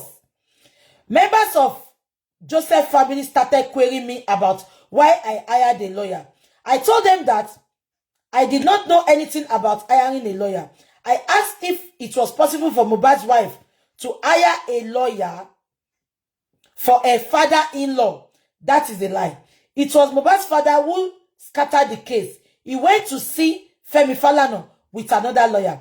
Meanwhile, when Femi Falana asked Mohbad's father to explain what killed Mohbad, he stated that Naira Marley disciplined his child. Did you know the friends Mohbad kept before his death? I followed my son to some shows. Yeah, Mohbad no tell the Mohbad lost show. I followed my son to some shows, so I knew some of his friends, Naira Marley and his managers. But I was always praying for him to be safe because he had become very scared of traveling because of Naira Marley. He said that if he traveled, something could happen to him. Ọmọ ò sọ tán nǹkan tó ṣe fún Naira Marley. Mohbad ò sọ tán fún ẹni. Kò ṣe torí orin. Mohbad ò sọ tán nǹkan tó ṣẹlẹ̀ fún ìyá Mohbad. Ó ti jẹ gbì. He was sleeping in different places because he could not stay in one place out of fear. Sometimes, I would go and look for him. He even stopped going to his house. He only went there once in a while. I went there once to take him away, and I took him to church when he was sick. I followed his father to church so we could pray for our son's safety. But Joseph did not like to see me around my son at all because people forced me to go and fight Joseph, but I was trying to be patient. Mohbad actually confided in me and told me he wanted to change his manager. He told me that one day, Naira Marley called him in the middle of the night, and when he got there, he brought out something at that moment. Mohbad was scared and he ran to the bathroom from where he called me. I then called my pastor who asked me to pray. Problems started when Mohbad wanted to change his manager. What were the steps you took as a mother to caution and advise him? I wanted to blow it open to the public so that people would know what he was going through. But his father was among those who stopped me from making the case known to the public. We actually had a 3-day vigil for Mohbad. After his death, his songs were widely streamed. Has Mariam Music reached out to you as regards the payment of his royalties? I don't know anything about royalties. Naira Marley asked him to attend shows, but he was scared. He called me and begged him that the shows was from Sam Larry. Nobody has talked to me about royalties. What is your stance on the clamor of Mohbad's dad to have a DNA test conducted for Liam? Am I going by? Mohbad was advised to do the DNA for the son before he died. Ibi mo fe ama mola today. Egbo nkan ti Mohbad sọ. Mohbad was advised to do the DNA for his son before he died. Who advised Mohbad to do the DNA for his son? Why don't you advise Mohbad to share DNA? Definitely, Mohbad didn't question paternity Liam Kotoku. Because tí ó bá jẹ́ bẹ́ẹ̀ ni, ìyá Mohbad ò ní sọ pé wọ́n ti sọ fún Mohbad pé kó ṣe DNA fọ́mọ yẹn Kotoku. Ṣé ń gbọ́ mi ṣá? Ìyá Mohbad sọ pé Mohbad was asked. Ẹ jẹ́ kí n tún kà fún yín. Ẹ bá mi power tap tí bẹ́ẹ̀ yẹn bá yé yín. Ẹ bá mi power tap. Ìyá Mohbad sọ pé Mohbad was advised. Who advised Mohbad to do DNA for the son before he died?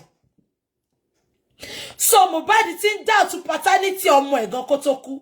Wọ́n kàn fi ṣe òkú òru ni. Ìyá Mohbad ló sọ eléyìí o, àwa kọ́ la sọ o. Ó ní Mohbad was advised to do DNA for his son before he died. Who advised Mohbad? So Mohbad gongon mo epo un ṣe ko mo ti sọ ti pé Mohbad gongon mo epo un ko lohun ni ọmọ yẹn kó tó kú. Ẹ jẹ́ ká máa gbọ́ lọ. It was his father Joseph that prevented the test from being done. Ó ní bàbá ló sọ pé kó má ṣe test yẹn. Irọ́ ni ìyá Mohbad fi yẹn pa, because tí bàbá bá sọ pé kó má ṣe DNA ńgbà yẹn, ó ṣe wá jẹ́ pé bàbá ló ń pariwo sí pé kó ṣe DNA. Are you getting what I'm getting? Are you feeling what I'm feeling? Ìyá sọ pé yóò kọ́ advice Mohbad kó lọ ṣe DNA. Ó ní bàbá sọ pé kó má ṣe DNA yẹn. Ó ṣe wá jẹ́ pé the same bàbá ń sìn ló wá clamor fún DNA. Ṣé tí pé ìyá Mohbad ọ̀rẹ́ ò jọra wọn bẹ̀ yẹn. Ẹ jẹ́ ká máa gbọ́ lọ. The child is not a bastard. He's not a bastard, but Mohbad doubted his paternity. That was why somebody advised Mohbad to do the DNA. Obìnrin onídòkúdò tó ń lá lẹ́pọ̀n kiri Lẹ́kì, tó ń lá lẹ́pọ̀n kiri any little fight àti lọ hotel ó lọ gba top up lọ́wọ́ ọba Lẹ́kì. Any little fight àti lọ hotel. Are you getting what I'm getting? Because tí ó bá jẹ́ bẹ́ẹ̀ ni, ìyá Mohbad ò ṣe dárúkọ ẹni tó advice kí Mohbad ṣe DNA. So Mohbad has been doubting the paternity of that boy before he died. Ẹ jẹ́ ká máa gbọ́ lọ. This child is not a bastard. He is Mohbad's son. I don't know why Joseph is going on about a DNA test. Yeah, Mohbad, DNA test is not a death sentence. Let me explain it deeper to you. DNA test is not a death sentence. Yeah, Mohbad. DNA test is not a life-threatening test. It's just to be sure. Because Baba ti sọ pé àwọn ní ọ̀rọ̀ nílé àwọn. Wọ́n ní tọ́mọ bá dàgbà tí ó bá ń ṣọmọ Mohbad, ẹkún ọ̀la ló jẹ́ ní ìdílé yẹn. Now, ọmọ tí gbogbo èèyàn tó ti ń pè lọ́mọ àlè, ta ló jẹ́ kó kọ́kọ́ ṣe DNA, but Wùnmí ti ṣe DNA yẹn náà. Mo dẹ̀ tún sọ fún yín with my full chest pẹ̀lú ojú mi ń ta pé gbogbo nǹkan tó ṣe secretly negativity ló bá dé 100%. Mohbad ò tiẹ̀ top up. Wùnmí fowó dùn Mohbad, ó fẹ́ bí ẹ̀dùn, ó fi ìyá dùn, ó fi bàbá dùn, ó tún fi òbò dùn Mohbad. Ìtòlẹ̀ lẹ ṣe máa rí Mohbad tó bá wà pẹ̀lú obìnrin, ó máa ká mọ́ wọn. Because he's not feeling any love at all. The relationship was very, very toxic. Very, very toxic relationship. Any little thing, ìjà ti bẹ̀rẹ̀, Wùmí ti bọ́ṣọ́, ó ti pàgò mọ́lẹ̀. Kò ní dá fún ìyá ẹ̀, kò ní dá fún bàbá ẹ̀, a máa para wa síbí lẹ́ni. Òun ló mú náà tó ṣe lọ́ọ̀kì aṣọ, ọkọ tó ti lọ ṣiṣẹ́ látàárọ̀ tó ti lọ kọrin. Ìtòrò sọ pé kò gbọ́mọ lọ fọ́lọ́mọ, ó wá lọ́ọ̀kì aṣọ ọmọ lọ́rùn.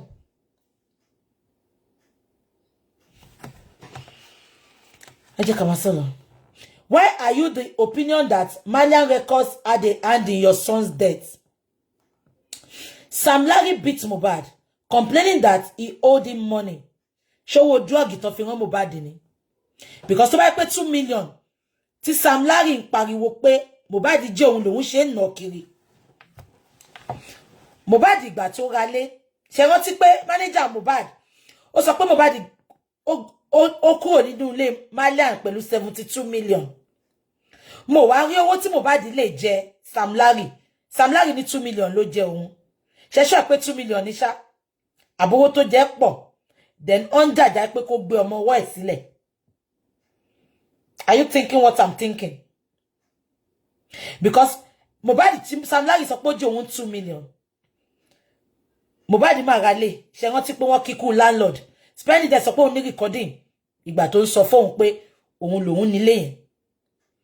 Mohbad máa fún Bella Shmurda ní 2 million ní ọjọ́ birthday.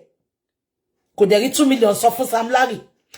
Ọ̀rẹ́ ẹ̀kan tó tún wá tó ní kó fóun ní nǹkan, Mohbad fún ní 1 million. Kò dẹ̀ rí 2 million sọ fún Sam Larry. Sam Larry, are you thinking what I'm thinking? So definitely tí Mohbad bá gbé owó Sam Larry lọ, owó drug ìtàn fi wọ́n ni. Wọ́n dẹ̀ tún nà ìtorí ọmọ wọn wà lọ́wọ́ ẹ̀. Am I communicating? Ẹ jẹ́ ká máa kà lọ. Naira Marley beat him up one time and he ended up in the hospital. Evidence. He had to use hot water to massage his body and he could not talk for 2 days because he was seriously beaten. He even developed hypertension. I want justice for my son. I want the police to question me, Mohbad's father, his wife, Naira Marley, Sam Larry and Prime Boy, to know who is guilty among us. When Mohbad recovered from the sickness, Naira Marley did not want him back in Malian Record. He said he was spoiling their name, and Mohbad also did not want to go back. I went with the father to plead with Naira. That was the first time I went to the house. It was Joseph that was always going there. I gave birth to Mohbad, and I knew about many things that happened to him. One of his friends, Prime Boy, was usually with him, and I told Mohbad to stay away from him. It was after my son's death, I realized that he also used to visit Naira Marley. Also, there was a particular guy. Yeah, Mohbad so ṣeré ni. Ìgbà tó wá accuse àwọn eléyìí. Wùmí tó jẹ́ pé manager tó fún Mohbad. Ó yìn bá Sam Larry, ó yìn bá Naira Marley sọ̀rọ̀. Wùmí ò dẹ̀ rí nǹkan kan ṣe sí. Wùmí gangan ló gbàbọ̀dé fọ́mọ ìyá Mohbad. Wùmí gangan yìn bá Naira Marley sọ̀rọ̀. Manager tí Mohbad tí Wùmí mú wá fún Mohbad. Ó yìn bá Naira Marley ṣe. Back to back don bára wọn ṣe. Ìwọ dẹ̀ blame àwọn Prime Boy. Sórí burúkú fẹ́ bá ẹni. Upcoming artist ní Prime Boy now. Tí Mohbad ò bá help ẹ. Paraventure Naira Marley lè help ẹ now. So kí ló wá sọ? Wùmí gangan tó pa ọmọ ẹ. Ó yìn bá Naira Marley ṣe. Ó kàn tàn wọ́n ní pé wọ́n bá ṣe. Because tí ò bá jẹ́ bẹ́ẹ̀, kò ní lọ gbé manager wá látọ̀. Kò ní lọ gbé manager tó mú wá látọ̀dọ̀ Naira Marley kó dẹ̀ máa bá ṣe. Manager Mohbad gan, ó yìn bá Naira Marley ṣe. Ẹ jẹ́ ká máa kà lọ. Only also there was a particular guy that usually in their house whenever I went there. He would not greet me and I don't like him as well. Kò care because of my book obìnrin. I also used to tell Omowumi that I did not like him. Sometimes when I went to their house, I would meet the guy on their matrimonial bed.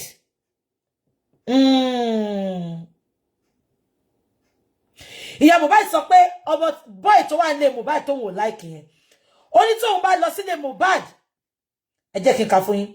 Only sometimes when I went to their house, I would meet the guy on their matrimonial bed. I asked Wumi why he was resting on their bed, and she said he was Mohbad's manager.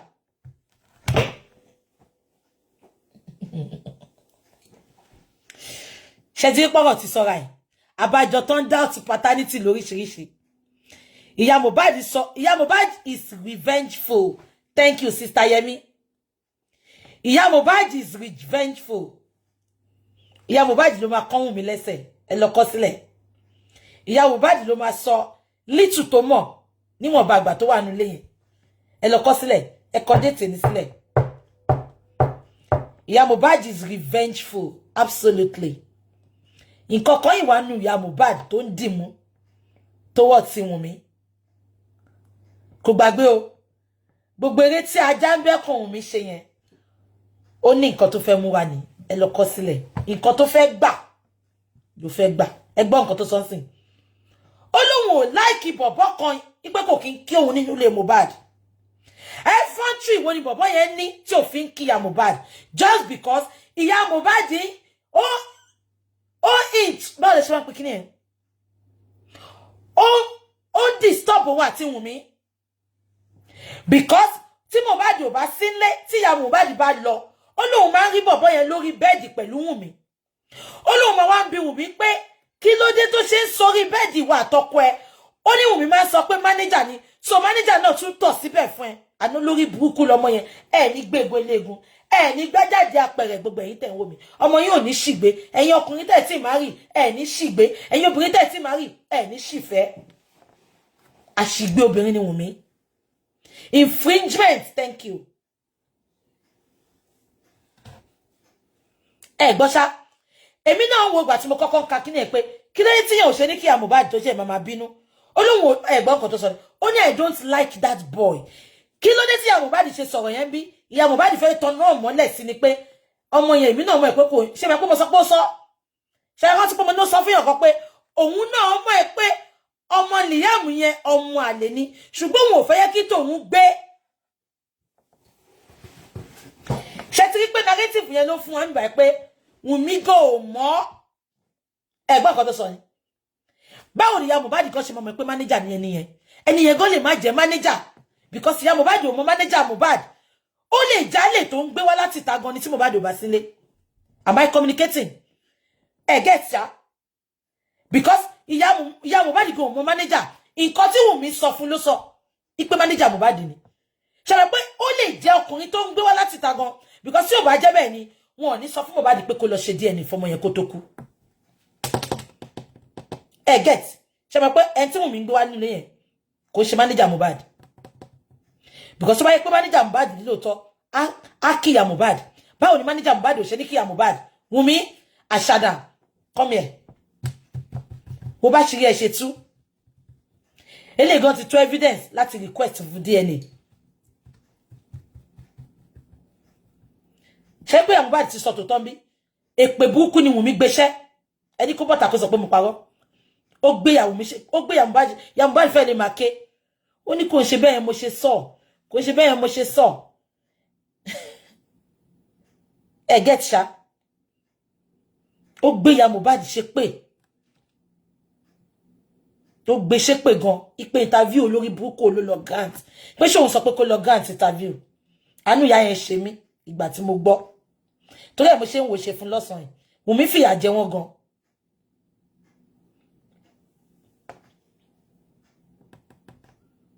ẹtikẹ́ẹ̀tì nǹkan tó ṣẹlẹ̀ mẹ́rin ṣá ìyá Mohbad ní òun máa ń lọ síbẹ̀ pé ọmọkùnrin kan tún wà ṣe pé ìyá Mohbad mọ́ fẹ́ tó àṣírí bẹ́ẹ̀ ni gẹ́ẹ̀tì nǹkan tó ṣẹlẹ̀ mẹ́rin ó mọ́ fẹ́ tó àṣírí ni ó jẹ́ kó tí ò bá fẹ́ sọ̀rọ̀ yẹn mọ́rọ̀ ó lè má sọ mọ́rọ̀ but ó fẹ́ establish nǹkan fún wa pé oríṣiríṣi ọkùnrin ni Wunmi máa ń gbé wá sílé wa bá sùn gẹ́ẹ̀tì ṣá ó ní Wunmi sọ fún òun pé manager Mohbad ni tó bá jẹ́ pé manager Mohbad ní lóòótọ́ ó jẹ́ kó kí màmá yẹn so tí ò fi kí màmá alẹ́ Wunmi ni ó dẹ̀ bínú pé kí ni ìyá yìí máa wá ń ṣe ń bíbà tó kàn máa wá ń tepo sọ́rọ̀ wa Wunmi dókó wọ́n là á lẹ́pọ̀n títí Wunmi tún dún àfojúdi Wunmi ọlọ́run á bí ẹ́ ó wá mú gbogbo family kan ó wá kó wọn sínú ìgò ó wá ń ṣe wọn bó ṣe wọ́n ẹ́ ó tún wá ṣe tán ó tún wá pa ọmọ yẹn ó wá fi ṣe kàkà kíkún má jẹ sìsé tí n bá jèrè àwọn bàbá ẹ̀ náà ò ní jèrè ẹ̀ ó wá pa ó wá ń gbé ọmọ àlè tẹ̀tì torí ẹ̀ pa Mohbad àtogún ẹ̀ ó wá ń protect ẹ̀ ń sìn ó ní ó fẹ́ gbé lọ fún bàbá ẹ̀ Wunmi kò ní bá ẹ kalẹ̀ ọmọ yẹn ò ní bẹ́ẹ̀ kalẹ̀. Ṣé mo pé ti sọ pé torí ẹ̀ lẹ ṣe pa Mohbad. Oníkú tó jẹ́ kí Liam kú ni Mohbad kú. Ṣó lórí ló fẹ́ pa Liam ni. Ṣó lórí ló fẹ́ pa Liam. Àbí báwo ló ṣe jẹ́ pé kú tó jẹ́ kí Liam kú ni Mohbad kú. Kò sígbà tí má kú òní kú mi. Tá bá rí pastor tó ń ṣiṣẹ́ fún ẹ, olóògùn tó ń ṣiṣẹ́ fún ẹ, Yẹ̀míwò tó ń ṣiṣẹ́ fún ẹ, kò sígbà tí má kú òní kú. He who killed by the sword will die by the sword eventually. Bẹ́ ṣe gbé àwọn òbí Mohbad lẹ́yìn ọkọ, bó ṣe máa gbé wọn náà lẹ́yìn ọkọ nìyẹn. Àfi t'Ọlọ́run bá ti sọ pé òun ti wà lẹ́yìn àṣebí. Ẹ̀yin ọkọ àwọn òbí Mohbad ẹgbẹ́ ẹ̀ka kúrò. Ó wá protect tẹ bẹ́yìn ẹ ṣe máa yọ gbẹ̀yìn ni. Ẹ̀yin ọkọ ẹ bí tèmi ṣe yọ ìtàn tí ìbá mi fi sí láti dẹ. Bó ṣe máa yọ gbẹ̀yìn ni ẹ̀wọ̀n mi.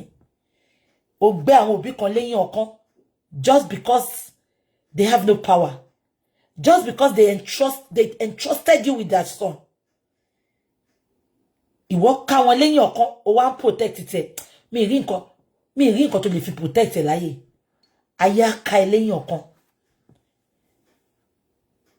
Ẹ̀yìn ọkọ ẹ wọ́n ká fún ẹ. Tó bá tún ju ẹ̀yìn ọkọ gan lọ wọ́n ká fún ẹ. Ó ní láyọ̀ bó ṣe wùn kó kéré mọ́ mi. Inú ìdààmú ìpayín kíkí ló máa wà tí tú àtọ́jú ayé ẹ. Gbogbo every bit of that boy's life kò ní ayọ̀. Kò láyọ̀ ńta, kò tún láyọ̀ nú ilé. Ó ní tó bá tiẹ̀ ń léyàn ńta, inú ilé máa wùyàn lọ láti lọ nísinmi. Gbogbo ọjọ́ ayé wọ́n ní nínú 7 days a week ojoojúmọ́ ni Wùmí àti Mohbad máa ń jà. Ìjà burúkú tó máa fọ́gò, tó máa yaṣọ ara ẹ̀, tó máa gbé ọmọ yẹn ṣépè. Òun á make sure pé ó wálẹ̀. I will bring you down.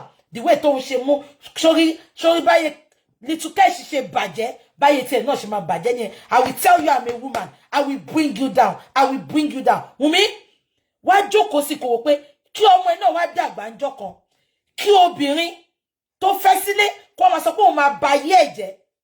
Báwo ló ṣe máa feel Wùmí? Wùmí, báwo ló ṣe máa feel? So, ó wà okay fún wọn láti gbẹ̀yìn ọkàn ẹnìkan. Ṣùgbọ́n wọ́n fẹ́ òun rága bó tiẹ̀. Gbogbo ìyẹ́ tó fi ń bó yẹn láyé máa kán fún ẹ. Gbogbo protection tó ń fún láyé máa bàjẹ́ fún ẹ. Ó ní rí àánú gbà mọ́ bó ti ń kó kéré mọ́.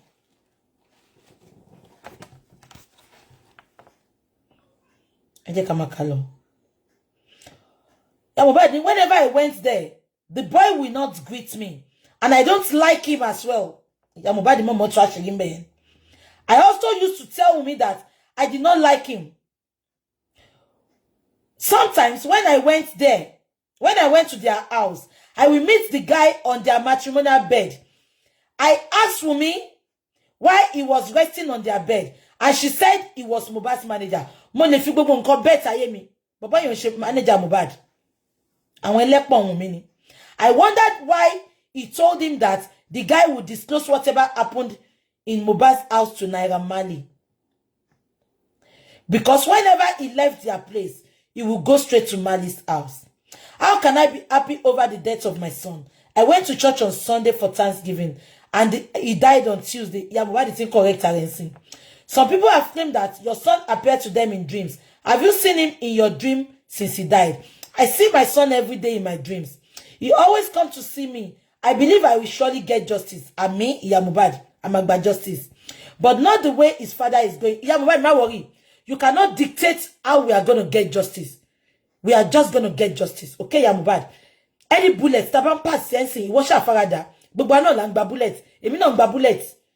Or justice no ni Mohbad. Don't complain. We will get there.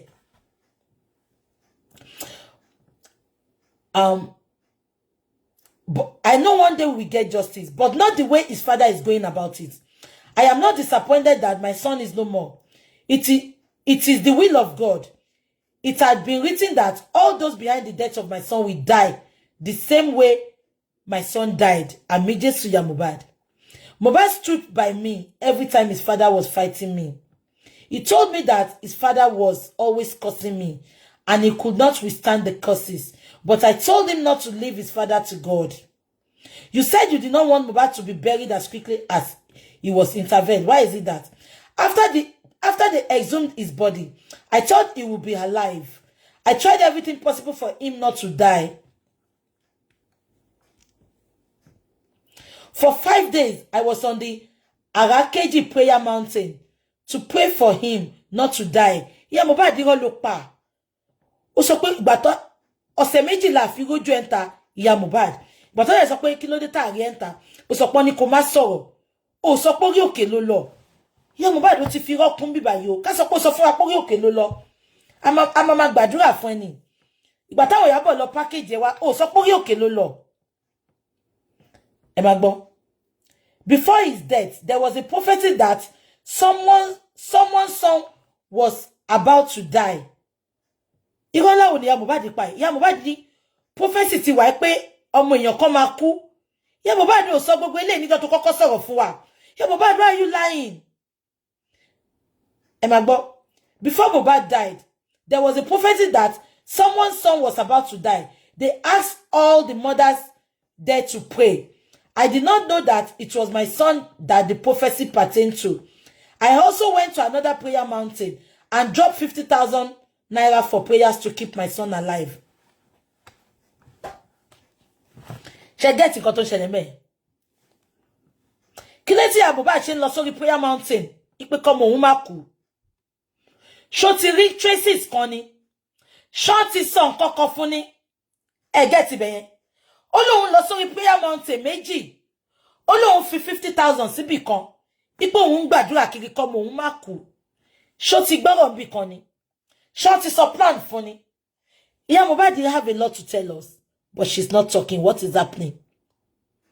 Nǹkan tó lè mú yàn máa lọ from mountain to mountain láti lọ gbàdúrà. What is happening? Ṣó ti rí níran fún Ìyá Mohbad ni? Tó má dé wá rí níran fún ẹ. Ó wá wà ní ọjọ́ Saturday ọmọ ẹni kó má lọ síbi kankan. Ó jẹ́ kó wọ́n ti ríran fún ẹ pé ọmọ yẹn fẹ́ kú kó dúró tì. But ó dúró tì Ìyá Mohbad, ó lọ sọ pé ó lọ sí show. Ìyá Mohbad, gbogbo nǹkan tó wá ń sọ bí báyìí say it is just medicine after death. Ṣó ti sọ fún ẹ pé ọmọ yẹn fẹ́ kú ni? Ṣó ti is drop? Ṣó ti yọ gbọ́ níbi táwọn mi ti ń plan pé fẹ́ pa ọmọ yẹn ni? Tó fi wá lọ ń gbàdúrà kiri pé kọ́mọ yẹn má kú Ìyá Mohbad. Ẹ jẹ́ ká máa ká lọ.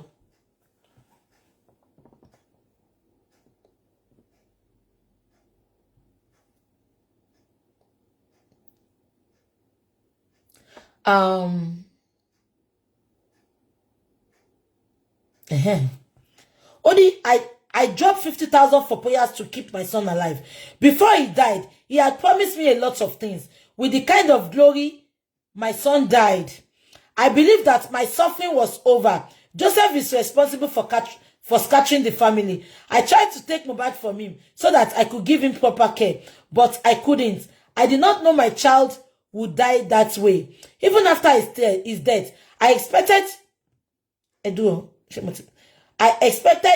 even after his death, I expected Joseph to join hands with me so that we could get justice for Mohbad. But he's doing another thing. Iya Mohbad, Baba, what justice? He want to what justice? I have no doubt that God will avenge him. Like Barolom. You have said that Mohbad did not know peace while alive. Could you explain that? Mohbad did not know peace throughout his lifetime. He was always going from one problem to another in the hands of Naira Marley and Sam Larry. Why ti Mohbad change lọ from one problem to the other? Ìtorí ọmọ tó wà lọ́wọ́ Mohbad ni. Mohbad mọ̀ pé nǹkan lóhun lọ́mọ yẹn eventually, and he refused to give them the boy. Ó ní tó bá sure fún wọn pé ó fẹ́ gba ọmọ kan lọ sọ síta. Wọn ò dẹ̀ lè sọ síta because wọ́n mọ̀ pé etí ò gbọdọ̀ bá wọn gbọ́. No ṣe kúkú wá ṣe lọ́gbọ́n tán ṣe yẹn no fi wá pa. Am I communicating? Because ẹ̀gbọ́n kan tí ya yìí sọ. Only Mohbad did not know peace throughout his lifetime. He was always going from one problem to another in the hands of Naira Marley and Sam Larry. His manager was Naira Marley's brother, and I did not like him. Every time I went there, I always told Mohbad to stay away from him. Yet, he was always sleeping on Mohbad's bed. Am I here to tell you, mommy, bye? She will mean do Àbúrò Naira Marley ni.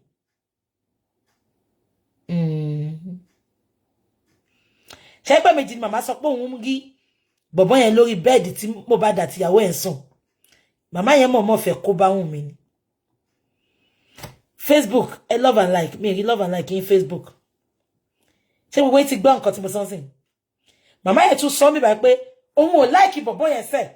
Ìtorí òun máa ń rí lórí matrimonial bed Wùnmí àti Mohbad. Wẹ́ṣà kò jọ mí lójú náà. Ṣé ẹ̀pọ̀ ti sọ pé olóbò Sàrà ni Wùnmí? Olóbò Jomi Joke. Olóbò souvenir. Olóbò buy one get one free. Ẹ jẹ́ ká máa gbọ́ lọ. Every time I went there, I always told Mohbad to stay away from him. Yet he was sleeping on Mohbad's bed. So Mama yẹn gan sọ fún Mohbad. So definitely, gbogbo ẹ̀yin tẹ́ ń wò mí, nǹkan tó ṣe doubt to paternity nìyẹn. So Mama yẹn ti ń sọ fún ọmọ ẹ̀ pé mo máa ń rí ọmọkùnrin yìí lórí bẹ́ẹ̀dì ọmọ ẹ̀, lórí bẹ́ẹ̀dì pẹ̀lú Wùnmí. Ṣé ń gbọ́?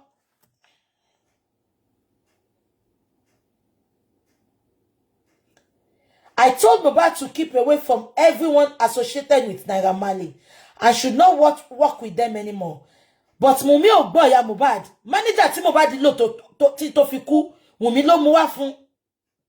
Ìtorí ìyá Mohbad ti ń complain pé ọmọkùnrin yẹn ń sórí bẹ́ẹ̀dì wọn, ọdẹ yìí ń dóra wọn. Ó wá lọ mú another obìnrin wá látọ̀dọ̀ Naira Marley. Ó tún ní kó wá máa ṣe manager Mohbad.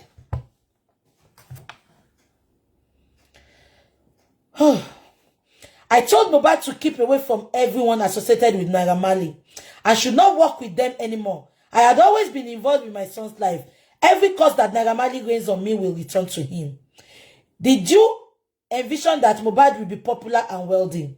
Before I gave birth to Mohbad, his father's elder brother came to visit us and told us that God had revealed to him that he wanted to give us a glorious child. He said that child would be very popular and would lead us out of poverty. He added that the child would be my fighter and defendant. Most people think God has disappointed me because Mohbad died suddenly. But I believe God is not done with me yet. Ami Jesu ya Mohbad. What is your favorite Mohbad song that strongly reminds you of him? I love the song Peace, and I implore everyone to listen to it. My son was a peaceful person who did not like trouble. I know that I'm in the midst of enemies. Hey! I know that I am in the midst of enemies. Ìyá Mohbad gangan mọ̀ pé láàrin ọ̀tá ló wà. Ó mọ̀ pé Wùnmí ọ̀tá òun ni. Ṣùgbọ́n ajá ń sábà ẹkùn, ẹkùn ń sábà ajá ló ń fira wọn ṣe.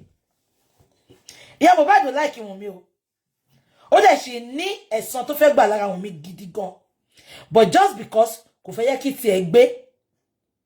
Ó sọ náà. Ó ní òun mọ̀ pé Liam kọ́ lọ́mọ òun. Ọmọ Mohbad kọ́ lọ́mọ yẹn. Ó ní bọ̀tọ̀ òun fẹ́ kí tòun gbé. Wọ́n ti sọ pé òun ló máa jèrè jù nínú property yẹn. Wùnmí àti lọ́yà ló sọ fún. Lọ́yà Mohbad. Àkíyèsí kí ni ìwọ? Ẹ má bínú. Wùnmí àti lọ́yà Mohbad ló sọ fún pé òun ló máa jèrè jù nínú property yẹn. So nǹkan tí mama Mohbad ṣe ń dance to Wùnmí still nìyẹn. Ìyá Mohbad máa avenge o. Ó máa avenge lára Wùnmí. Ẹ lọ kọ sílẹ̀. Do you believe that justice will eventually? Because Mohbad is something pé, I know that I am in the midst of enemies, but God will prevail. I know Mohbad then Shemisha. Do you believe that justice will eventually be served? By the grace of God, yes. Justice for Mohbad is what I want. My son cannot die in vain. It's sad. Koloma fi àtijẹ́ síbi tó le. 3 days ago, I saw him in my dream. He promised that he would fight. Mohbad is going to fight. People think he has given me everything. People say a lot of things against me. But I believe those doing that, including Joseph, are not well trained for them to be saying such things about him. If they had someone like Mohbad in their families, they wouldn't have been saying such things. If they had not buried him harshly, this whole thing wouldn't have turned out this way. A lot of people have enriched themselves from this. But the justice they are supposed to be fighting for has been left for me and Omowumi to seek.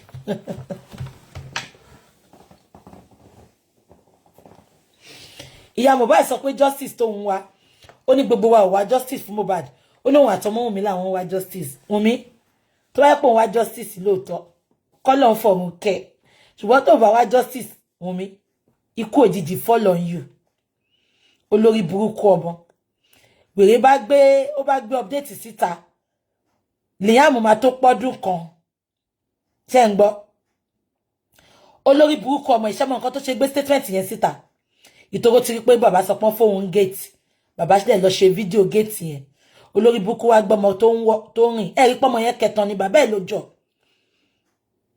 ẹ lọ́wọ́ ẹsẹ̀ ọba lẹ́kì dáadáa ó fẹ́ kẹtàn bàbá ẹ̀ ló fi kẹtàn jọ.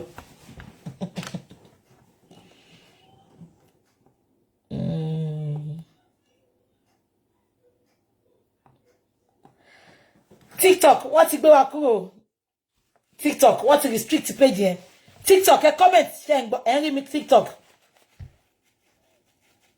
mi mú nǹkan kan dání kí ni mo mú dání wọ́n náà ti restrict pé mo mú nǹkan dání kí ni mo mú dání TikTok ṣe ń gbọ́ mi wọ́n ti restrict mi TikTok can you hear me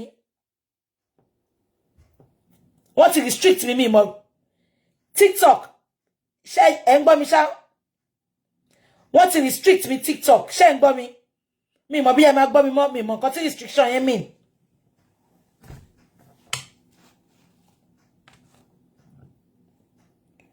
TikTok, please can you let me know if you can hear me because I've been restricted.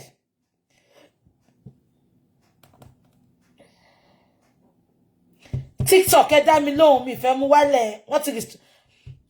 Àǹtí mi ṣọ́ọ̀tì ẹ bá mi àǹtí mi Esther, àǹtí mi díyà ṣọ́ọ̀tì restrict mi. Ṣé ń gbọ́ mi? TikTok, can you hear me?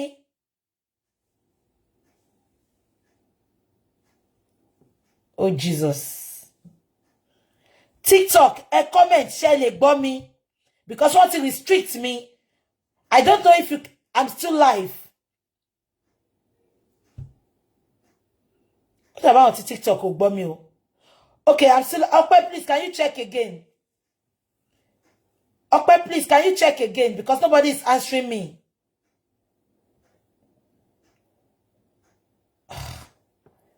Another word, la wà lórí TikTok yo. On down sha. TikTok, ṣé ń gbọ́ mi? Èèyàn ní Wùnmí ń dó yàtì. Yeah. Ṣé gbogbo yín gbọ́ mi? Okay, only mo wà live. Thank you, Prince.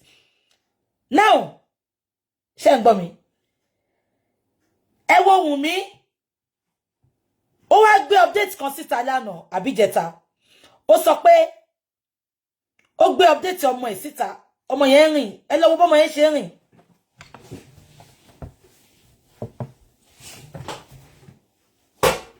Bọ́mọ yẹn ṣe rìn ni.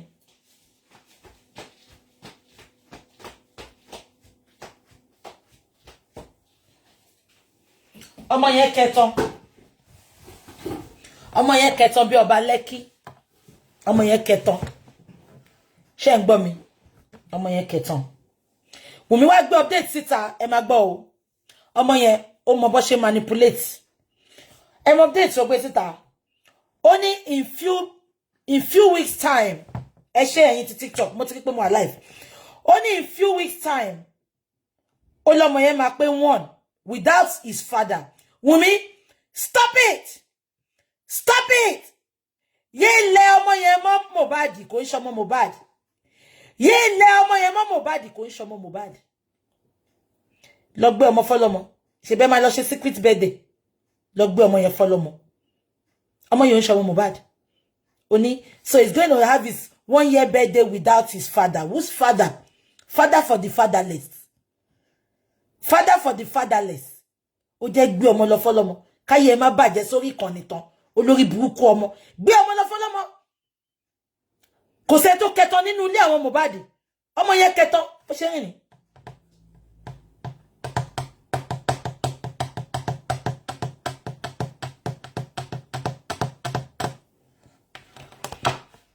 Mbọ̀. Ó ti rẹ̀ mí mo fẹ́ sí pepper soup. A máa continue lọ́la. Bọ̀ kí n tó lọ.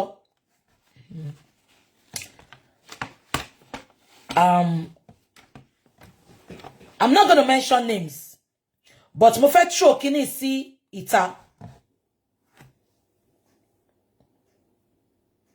Ṣé ń gbọ́ mi? I spoke with somebody yesterday.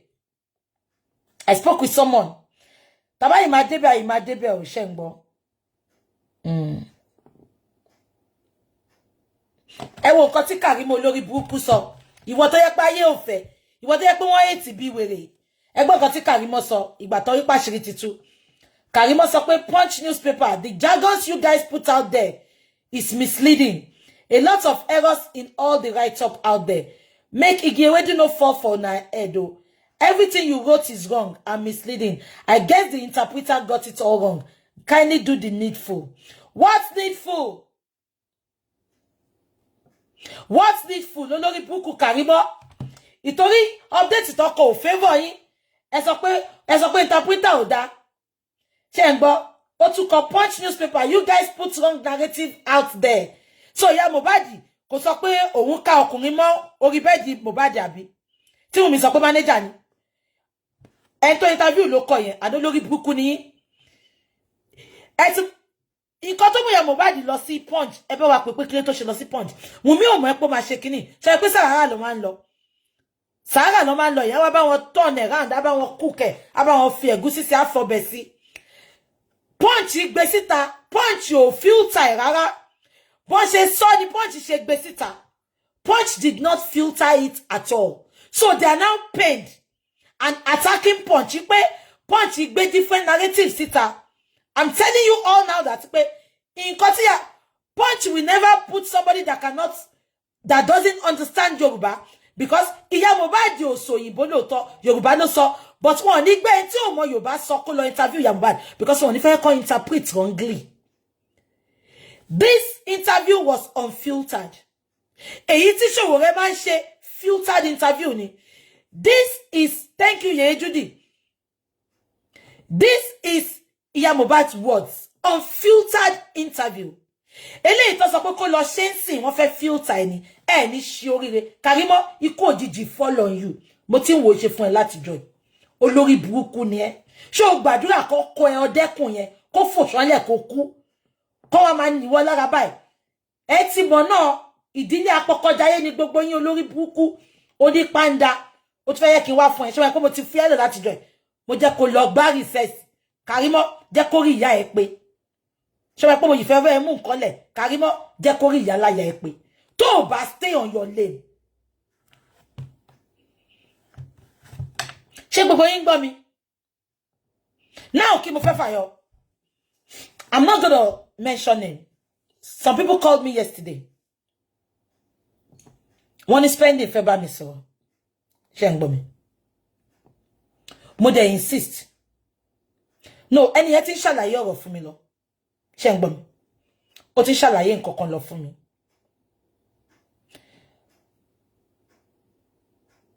First interview ti spending ṣe. Ṣé ń gbọ́ mi? The person said, and I quote, I'm not going to mention names for now. Àwọn tó interview spending nígbà yẹn. If possible, kó ju audio ti spending fi bá wọn sọ̀rọ̀ kó ju síta. Because spending sọ pé, and I quote, spending sọ pé wọ́n ever sọ gbogbo nǹkan tó ń sọ nu mọ́tò yẹn. Èmi ò believe ẹ because mo jambe yẹn lánàá. Mo ní rọ́ ló ń pa. Mo ní bàbá ńlá irọ́ ni mo jà. Mi tí ní gbé yín débẹ̀ tán, àyè máa débẹ̀. Spending sọ pé wọ́n manipulate ọ̀rọ̀ tó ń sọ ni ìyẹn àwọn tó ṣe interview fún níjọ́sí. Tó bá jẹ́ pé wọ́n ní recording spending, èmi á sọ mi tó pàṣẹ fún yín o. Gbogbo yín mọ̀ pé tí recording bá wà lọ́wọ́ tèmi máa ti jù sí gbogbo ayé. Ṣé ń gbọ́ mi? Ẹni yẹn sọ pé spending insist pé wọ́n manipulate ọ̀rọ̀ òun ni. As a matter of fact, ó lóun ò bá wọn people yẹn sọ̀rọ̀. Ó ní prime boy ló gbé ọ̀rọ̀ lọ sọ fún wọn tó dẹ̀ turn ọ̀rọ̀ yẹn round. Nǹkan tí mo ṣe ń sọ lé ni pé wọ́n ní kí Adití lè gbọ́rọ̀ la ṣe sọ lójú ọmọ ẹ̀. Everything tó bá ṣẹlẹ̀, mo challenge Prime Boy sí wọ́n sọ pé Prime Boy ló lọ turn around. Ẹ bá mi pé Prime Boy ṣé ó parọ́ lóòótọ́. Ṣé Spending ò bá àwọn people yẹn sọ̀rọ̀? Ẹ jẹ́ ká mọ̀ because èmi mo fẹ́ jáde tán fún Spending. Èmi ò dẹ̀ fẹ́ gbẹ̀ṣẹ̀. Mo fẹ́ dúró de on the 15th. Tó máa ṣe interview April yẹn. But having said that, Spending sọ pé òun ò bá àwọn people yẹn sọ̀rọ̀. Ṣé lóòótọ́ Spending ò bá wọn sọ̀rọ̀? Because mo ní fẹ́ yẹ ká máa attack ọmọ yẹn. Ṣé ọmọ yẹn bá wọn sọ̀rọ̀ lóòótọ́ àbí kò bá wọn sọ̀rọ̀? Èmi wá gbèjà Spending o. Torí mi gan mo ti fàájà fún ẹni tó wá sọ̀rọ̀ on his behalf lánàá. Ẹni tó bá àwọn tó bá interview kò di dandan kẹ́gbẹ́ interview síta. But ó ti sọ sí pé òun ò ṣe interview pẹ̀lẹ́ nìkankan. Ẹ jẹ́ ká tètè dá gbogbo ẹ̀ sílẹ̀ ká tún ṣá. Tí Spending bá ń parọ́ tó jẹ́ pọ́n ní recording, èmi gangan á jáde tán fún. Màá jáde tán fún. Because wọ́n fẹ́ jẹ́ kí n bá sọ̀rọ̀ lánàá. Bó mi sọ pé tó bá yẹ pé rọ́ ló fẹ́ bá pa fún mi. Mi ní bá sọ̀rọ̀. Mi sọ pé rọ́ ló ń pa mi sọ pé òótọ́ ló ń sọ. Mo ní kán lọ tẹ̀ nínú dáadáa. Lọ́yà tó fẹ́ gbàbọ̀dè fún yẹn. Lọ́yà tó fẹ́ jẹ́ kó wà compromise yẹn. Lọ́yà ti gbowó tiẹ̀. Spending tó bá ń gbọ́ mi.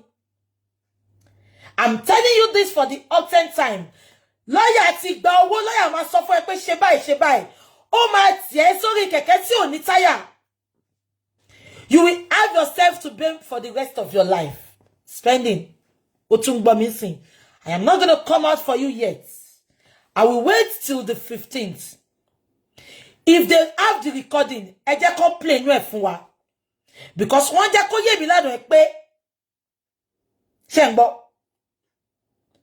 Ṣé ń gbọ́ mi? Wọ́n jẹ́ kó yé mi lánàá pé Spending ò bá ní kankan sọ̀rọ̀. Ṣé ń gbọ́ mi? Wọ́n jẹ́ kó yé mi pé thank you gifters, God bless you. Wọ́n jẹ́ kó yé mi pé Spending ò bá yàn kankan sọ̀rọ̀. Ipe kò ṣe interview pẹ̀lú anybody. Ìyẹn ló ti kọ́kọ́ fẹ́ fi da orí mi rú. Ẹ jọ̀ọ́ àwọn tó ṣe interview for you don't need to talk to me. You don't need to. Ẹ kàn bá wa put update pé Spending bá yín sọ̀rọ̀. Because I refuse to believe what is happening now. Because Spending no ò bá yàn sọ̀rọ̀. Only Prime Boy ló lọ manipulate ọ̀rọ̀. Èmi ò dẹ̀ bá Prime Boy sọ̀rọ̀.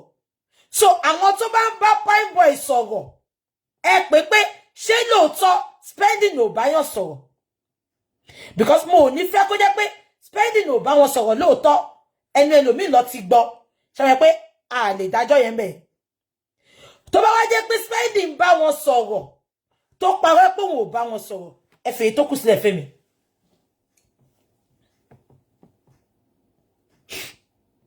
Ṣé gbogbo yín gẹ̀ẹ́tì kan tí mo sọ?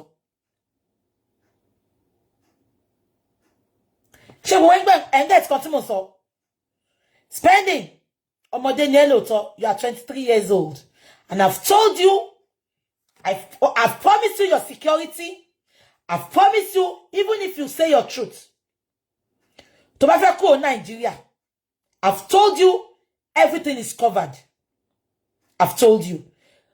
Though I didn't talk to you directly, but mo sọ fún àwọn alágbẹnusọ ẹ. They wanted to bring you online to talk to you. But I told them, tó bá yẹ pé irọ́ ló fẹ́ wá pa fún mi, mo fẹ́ bá ẹ sọ̀rọ̀, kọ́kọ́ lọ bá ẹ sọ̀rọ̀.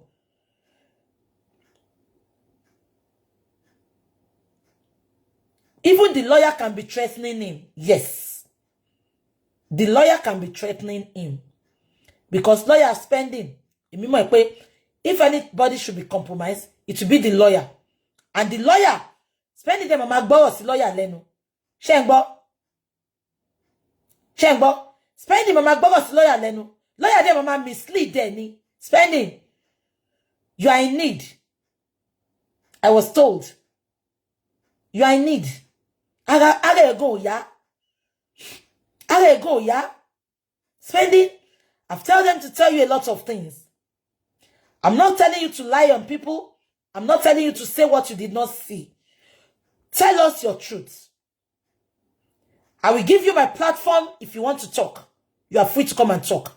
If you don't want to talk on my platform, You can go to any platform you trust.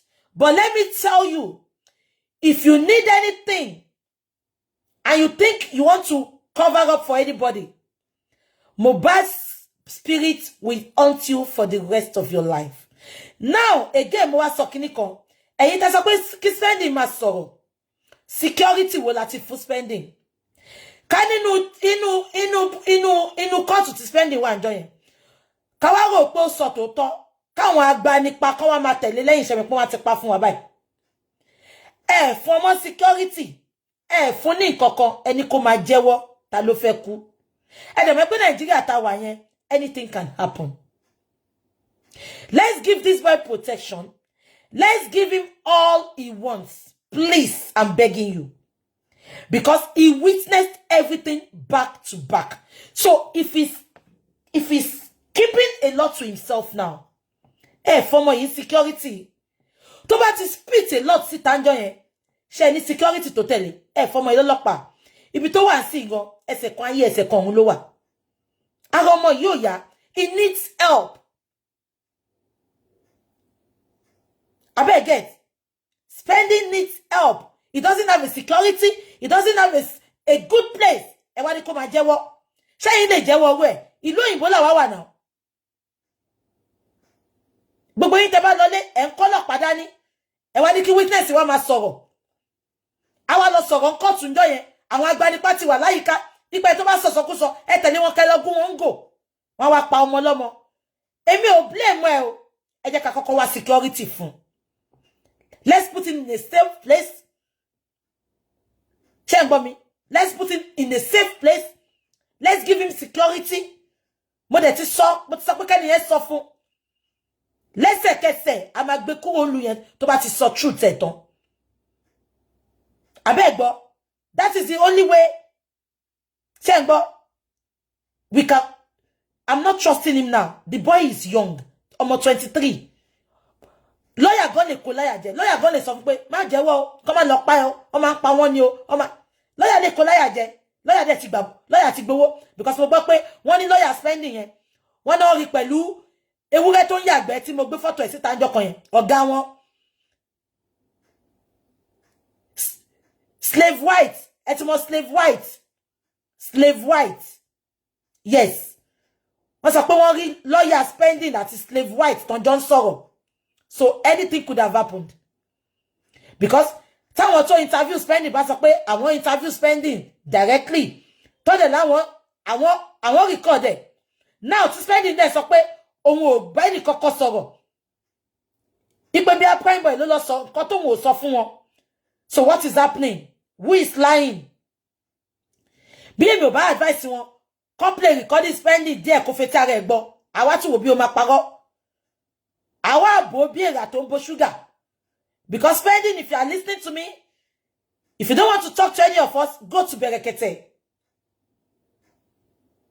Go to Berekete. If you think you don't trust us, go to Berekete. All your traveling expenses and everything will be covered. Spending. You can tell the person that spoke with me yesterday to link us up again. I will advise you. Don't listen to your lawyer.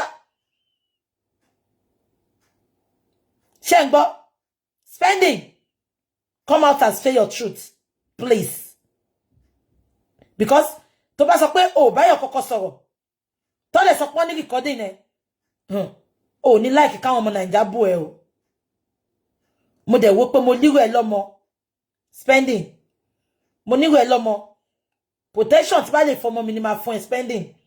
I don't want you to be dragged for what you know. Say your truth, spending. Please, say your truth.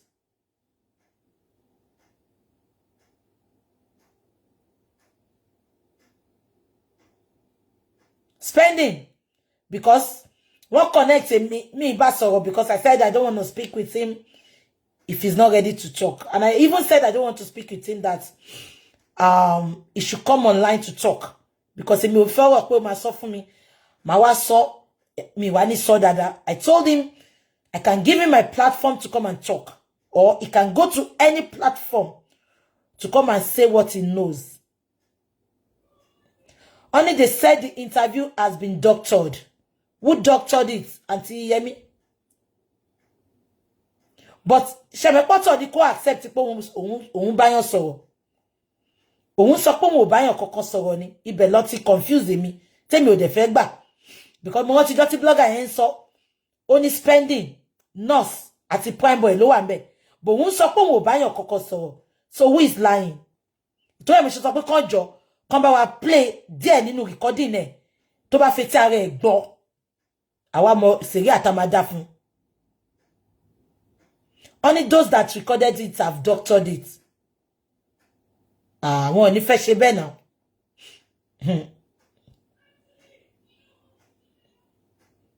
Okay, spending was recorded. Can you please just play a bit? Because he is denying that he did not speak with anybody. Bí a tó bá play ohun ẹ̀ díẹ̀. Àmọ́ ìpọ́ record ohun. Àbí kílẹ̀ ni mo sọ yín tẹ́ ń wò mí. Èmi ò need anything. On ba play or ba ma play. I just want to tell me because òun sọ agboro sọ ẹ lánàá sọ pé òun ò bá yàn sọ̀rọ̀. On the so the only thing to so but me fẹ́ sọ bí báyìí. I don't want them to hold on to that. But gbogbo nǹkan tó sọ tán ló sọ tẹ́ni yẹn sọ fún mi lánàá. Ó yàtọ̀ sí nǹkan táwọn tó sọ pé àwọn record wọn sọ different stories ni which I'm not going to be talking here. Màá yìí ní sùúrù. Probably they might want to come back. Ṣé ń gbọ́ mi? Nǹkan táwọn tó record wọn sọ pọ́n sọ. Ṣé ń gbọ́? Ó yàtọ̀ sí nǹkan tí agbọ̀rọ̀ sọ ẹ̀tọ́ gbé wá lánàá tó sọ fún mi pé ó sọ. Ó yàtọ̀ pátápátá. Bọ́lẹ̀ ṣe ń sọ ni mo sọ fún ọ pé ọ̀rọ̀ yóò align. Mo ní gbogbo nǹkan àlàyé tẹ́ ṣe kò align ní ìgbà. I'm not accepting this explanation. I said it. I told the person. When explanation to spending, there's a spending soy. I'm not accepting it. Go back to him. He's not saying something is wrong somewhere.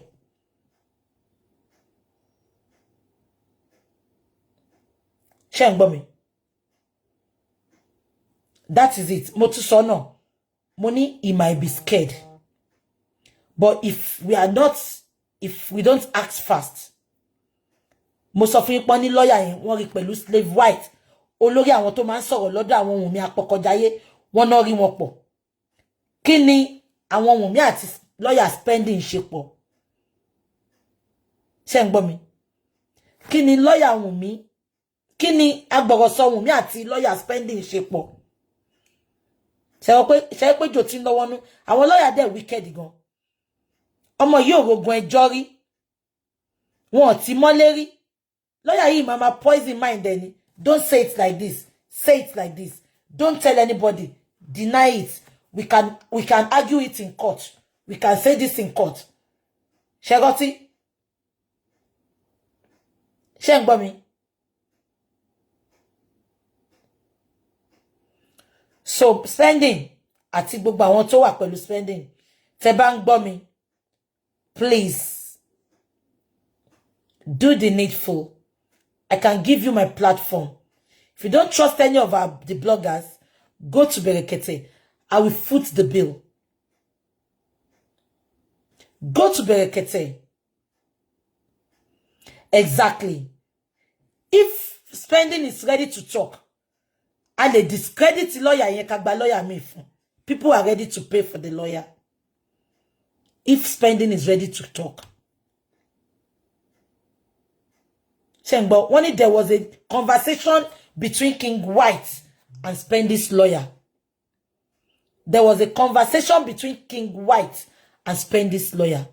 What are they discussing? Spending. Be careful. They will use you and dump you.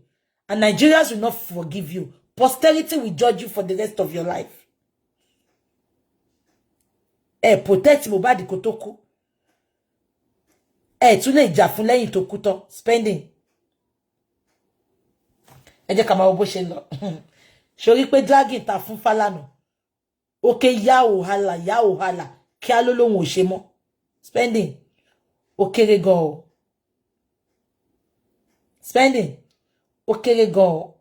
This is what I keep on telling Enielano. I don't want you to be dragged spending. Please say your truth.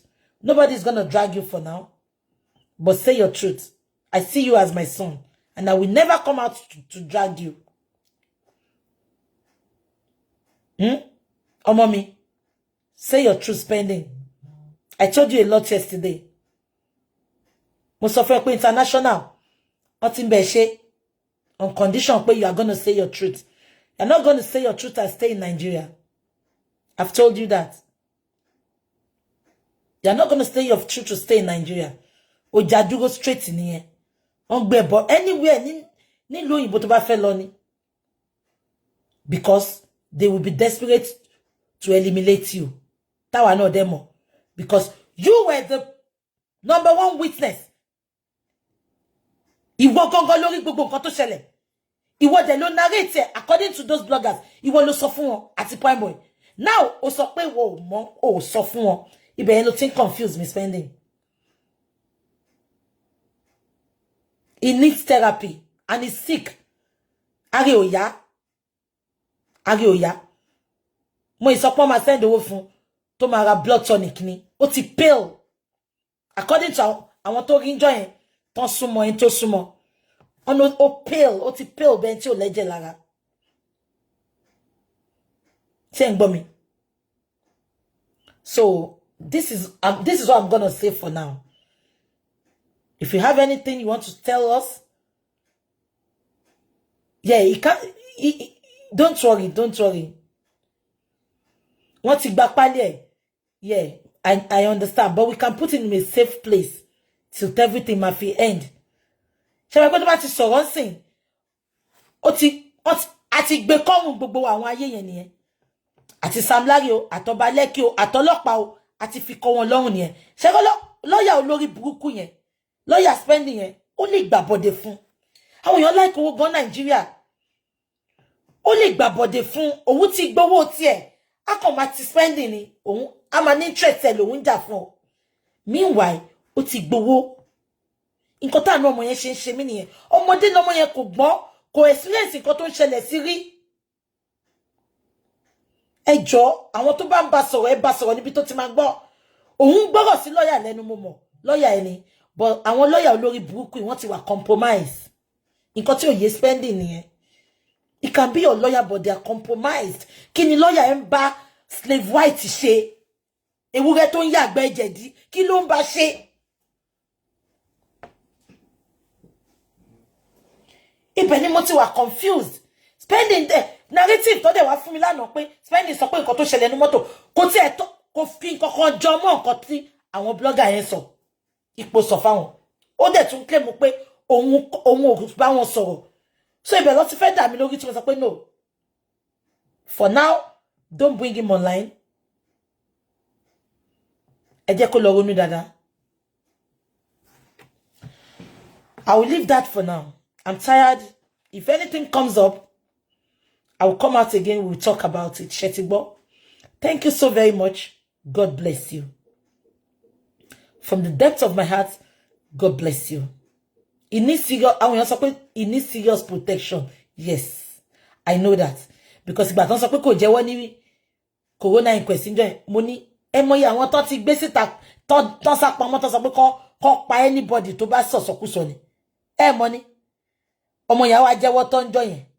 Àwa máa rìn lọ wọ́n tẹ̀lé débi tó ń gbé, wọ́n lọ pa, àpagbé. Mohbad gan tó lẹ́bí tó níyàwó tó ní gbogbo ẹ̀, wọ́n pa. Ká má wá sọ ẹni tí ò léyàn. Ọmọ yìí ò léyàn, ìyá àgbà, mọ́mì ẹ ti dàgbà. Kò léyàn kankan àfọlọ́run.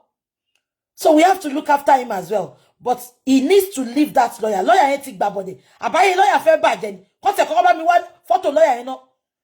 Ṣórí burúkú fẹ́ bá lawyer yẹn ni. Ṣé lawyer yẹn gbàdúrà kó gbé ọmọ ẹ̀sìn? Lawyer spending. Ṣé kú fẹ́ pa ni?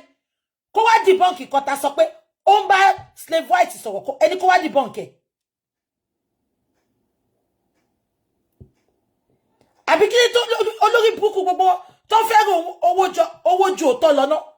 Kí tó fẹ́ràn owó ju ẹ̀mí èèyàn lọ́nà? Tí kọ́kọ́ bá ṣe spending dé ni lawyer yẹn ló gbà bọ̀dẹ̀ fún. I'm telling you all now. Tí spending bá dẹ̀ manipulate ọ̀rọ̀ lawyer yẹn ni. olórí burúkú lọ́yà yẹn ti gbowó ayé ẹ̀ lè máa bàjẹ́ sórí íńtánẹ́ẹ̀tì ni àfi kí n má mọ̀ chamber mo dẹ̀ ti ní kí íńtánẹ́ẹ̀tì mi kọ́ máa bá mi ṣe research nípa ìkiri.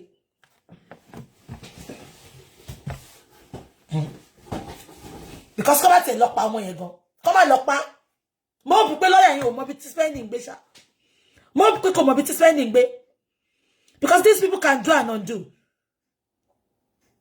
They can do and undo, honestly. I hope that lawyer does not know a lot about spending. Spending should be careful now. He should be careful. He should go to Berekete. Koku dúró sí Abuja tí next court ma fi ṣẹlẹ̀.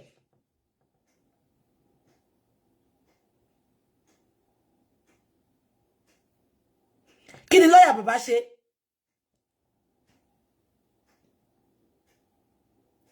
Exactly. Useless society.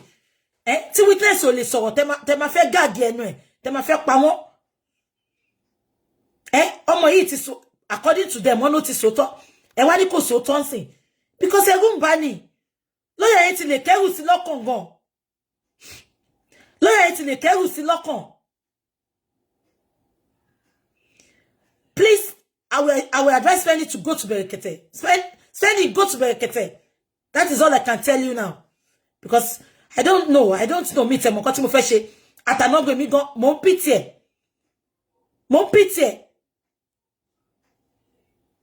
he should go to Berekete and he should go and tell Berekete his truth kó lọ sọ tó fún Berekete because gbogbo ẹ ti sú mi ẹ wo ọmọ kékeré kò ní ìyá àgbà lóní ọmọ 23 years old ìjọ ẹ ti mo rí ọmọ kékeré lọmọ yẹn so ẹ má jẹ́ ká blame ẹ jù.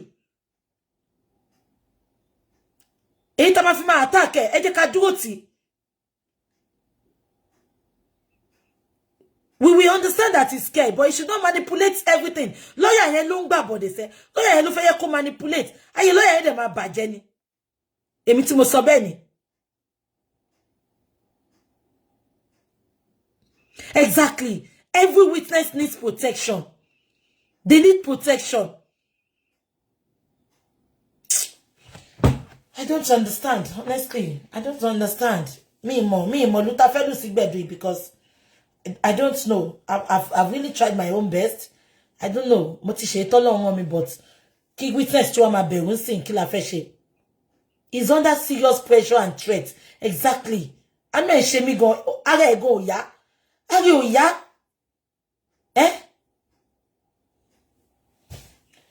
I don't know. If anybody have any suggestion, you can send me a message.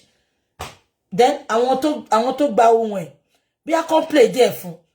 Kó tètè mọ̀ pé òun ò lè parọ́. Bí a kàn ṣe yẹn fún. Tó bá pé lóòótọ́ ló gba ohun ẹ̀. Kó play díẹ̀ fún. Kó fetí ara ẹ̀ gbọ́. Ṣé pé tó bá gbọ́. Ṣé pé a wò pé then tí lawyer yìí náà bá gbọ́. Ṣé gbogbo yín ṣé nǹkan tí mo sọ yẹn. Ṣé pé tí lawyer yìí náà bá gbọ́. A wò pé àwọn ò lè parọ́ o. Wọ́n ti record ẹ̀ lóòótọ́ o. Ṣé ẹ get it? Ni ko play gbogbo ẹ̀ but kọ́kọ́ play díẹ̀ fún ṣó ti yé yín kó gbọ́ so tó bá gbọ́ á mọ̀ pé òun ò lè parọ́ wọ́n ti mú òun bí báyìí ṣé pé believe pé wọ́n ti gbọ́ sí ṣé kan tí mo sọ yín ó believe pé wọ́n ti gbọ́ do ṣe fi pé òun lè parọ́ because ó sọ pé òun ò bẹ́yàn kọ́kọ́ sọ̀rọ̀ ṣé ń gbọ́ mi but Ọlọ́run á fún wa ṣe ẹ jẹ́ kó play díẹ̀ fún kó jẹ́ kó gbọ́ get it. Ṣé pé tó bá play fún tó bá gbọ́ kò sí ro tó lè pamọ́ irú èmi gan máa jáde fún. So nǹkan tá máa ṣe ni ẹ ṣe gbọ́.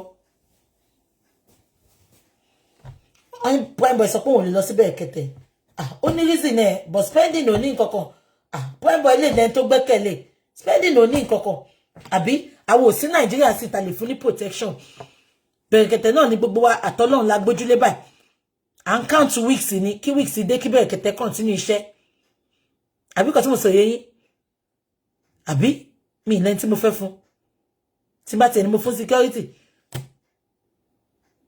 lawyer ti gbà body kó sòótọ́ lélẹ̀ báyìí sin he should give us condition tó bá fẹ́ sòótọ́ kan okay mo fẹ́ condition ẹgbà kíní fún mi who is calling me mi fi ṣe calling show. Hello, me, she calling show. I'm tired. Mo fẹ́ lọ ṣe pepper soup. Hello, who is this? Hello. We live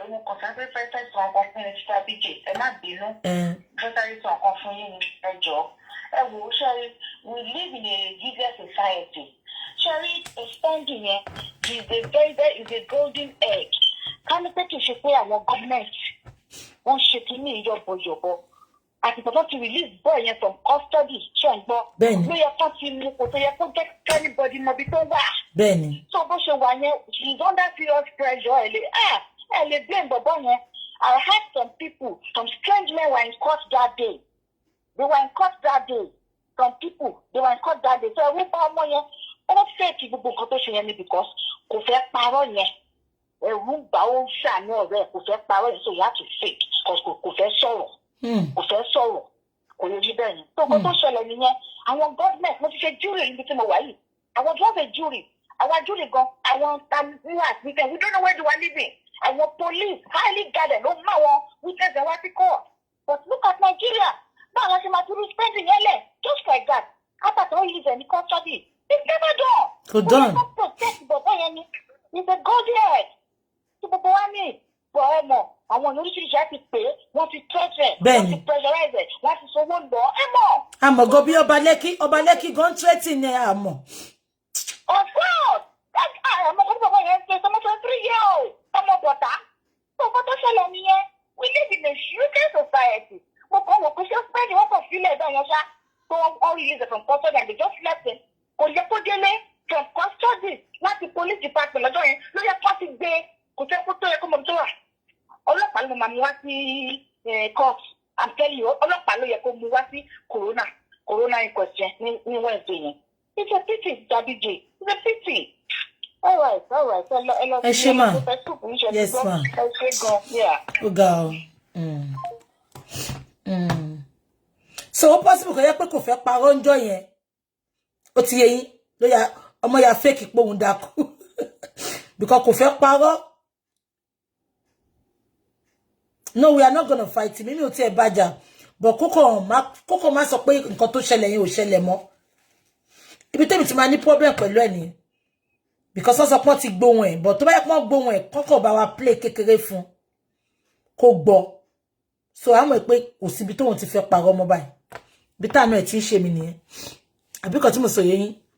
Because ọmọ kékeré ni. Because tí lọ́ọ̀yà ẹ̀ bá wà pẹ̀lú king slave. Kí ni king slave àti lọ́ọ̀yà ẹ̀ ń sọ? That needs a lot of questioning. Àbí kò yé yín? Ẹ jẹ́ kí n máa lọ. I will see you all next week. I wish you all a fulfilled week. Favored filled week. I love you all so very much. God bless you. God bless you. Ereyimi. On ti ba mi feyin si. Sha ni lo gbowo yin wa báyìí. Abolushi làwọn òyìnbó yìí. Láti 1st of January. Mo ma ti lọ se prix. On de ti gba 2600 lọ́wọ́ mi. Ewe yin mi. Wọ́n fẹ́ yin sí láti joy. Ọlọ́run ló ní kí ní courage kí n bota ke. Mi ma ní bota up till now. Eyin go ti deji mọ́ mi lọ́wọ́. Ọlọ́run ti sọ̀gbẹ́dì gbogbo mọ́ mi lẹ́yìn. Eyin ti deji mọ́ mi lọ́wọ́ abẹ́ẹ̀rí. Láti 3 months ago. Yeye Judy. Abẹ́ẹ̀rí. Sister Denike, you're on vacation. Where are you? Abẹ́ gbọ́ ni. Ṣé kí lọ gbowó mi padà ni? Torí jí gan ó kúkú fit mi.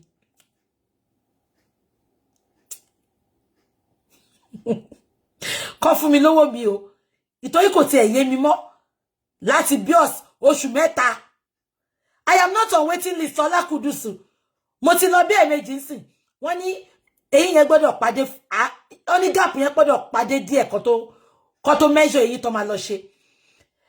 Ẹ̀mejì tí mo dẹ̀ tún ti lọ sìn olórí burúkú tó máa measure tó attend sí mi. Ẹ̀mejì lọ sí ní kò wá síbi iṣẹ́. Mi sí lórí waiting list. Mi sí lórí NHS government. Private ni mi.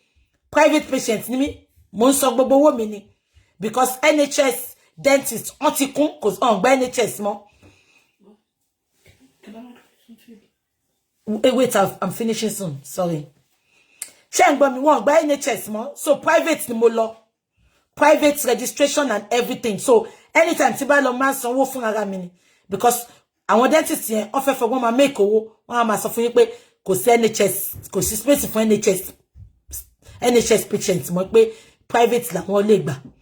Ṣó ti yé yín? So nǹkan tó ṣẹlẹ̀ nìyẹn. Kí n lọ gbowó mi, ó dàbí máa lọ gbowó mi, abẹ́ẹ̀rí. Wọ́n dẹ̀ ti gba 2,600 lọ́wọ́ mi. Kíní náà gan ti wá mọ́ mi lára, ẹ̀rí.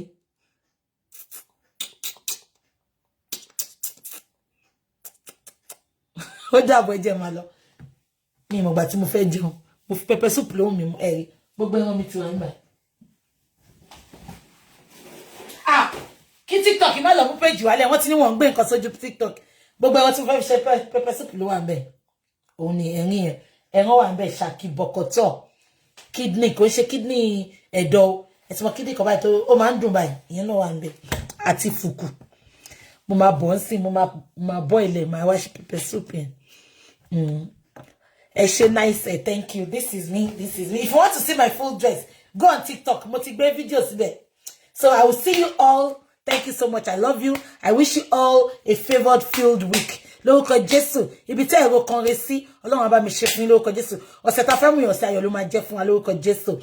I might come tomorrow, I might not come, but before the end of the week, if I say anything I want to tell you or I want to talk about, I will come out. Mo fẹ́ sọ̀rọ̀ nípa ìyàwó Tinubu. Ó ṣe interview kan. Ó dẹ̀ Messian. I want to talk about it. I want to analyze it. So I might come out tomorrow or Tuesday. I'm not sure. Okay? I love you all so very much. My outfit, this is it. This is it. This is it. Mo need you what's something away. Mo like on your judilo. Mo show you. This is natural. Mo so show is natural. This is it. This is it. This is it. Ẹ̀yin Ashana group. Tẹ́bálẹ̀ tó fine tó ẹlẹ́gbẹ́ yín. Ẹgbẹ́ síta. Lè dá ìgbẹ́lẹ́jọ́. Ẹ̀yin Ashana group. Ìgbẹ́lẹ́ mama jọ. Torí ẹ tí ó bá ti sọ òótọ́, ìgbẹ́ ló máa ń jọ. Lè fine. Ẹ̀mẹ́ tó dá tó ìwà nu group yín. Kaba ni mo wọ̀, ẹ jẹ́ fún ẹ.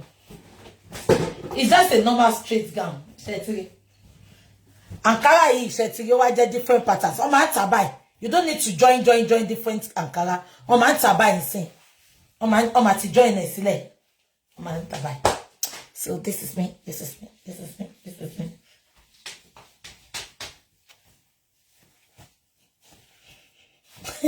Bye bye. I love you. TikTokers. Facebookers. I love you all so very much. God bless you. Love you. I cover you all with the blood of Jesus.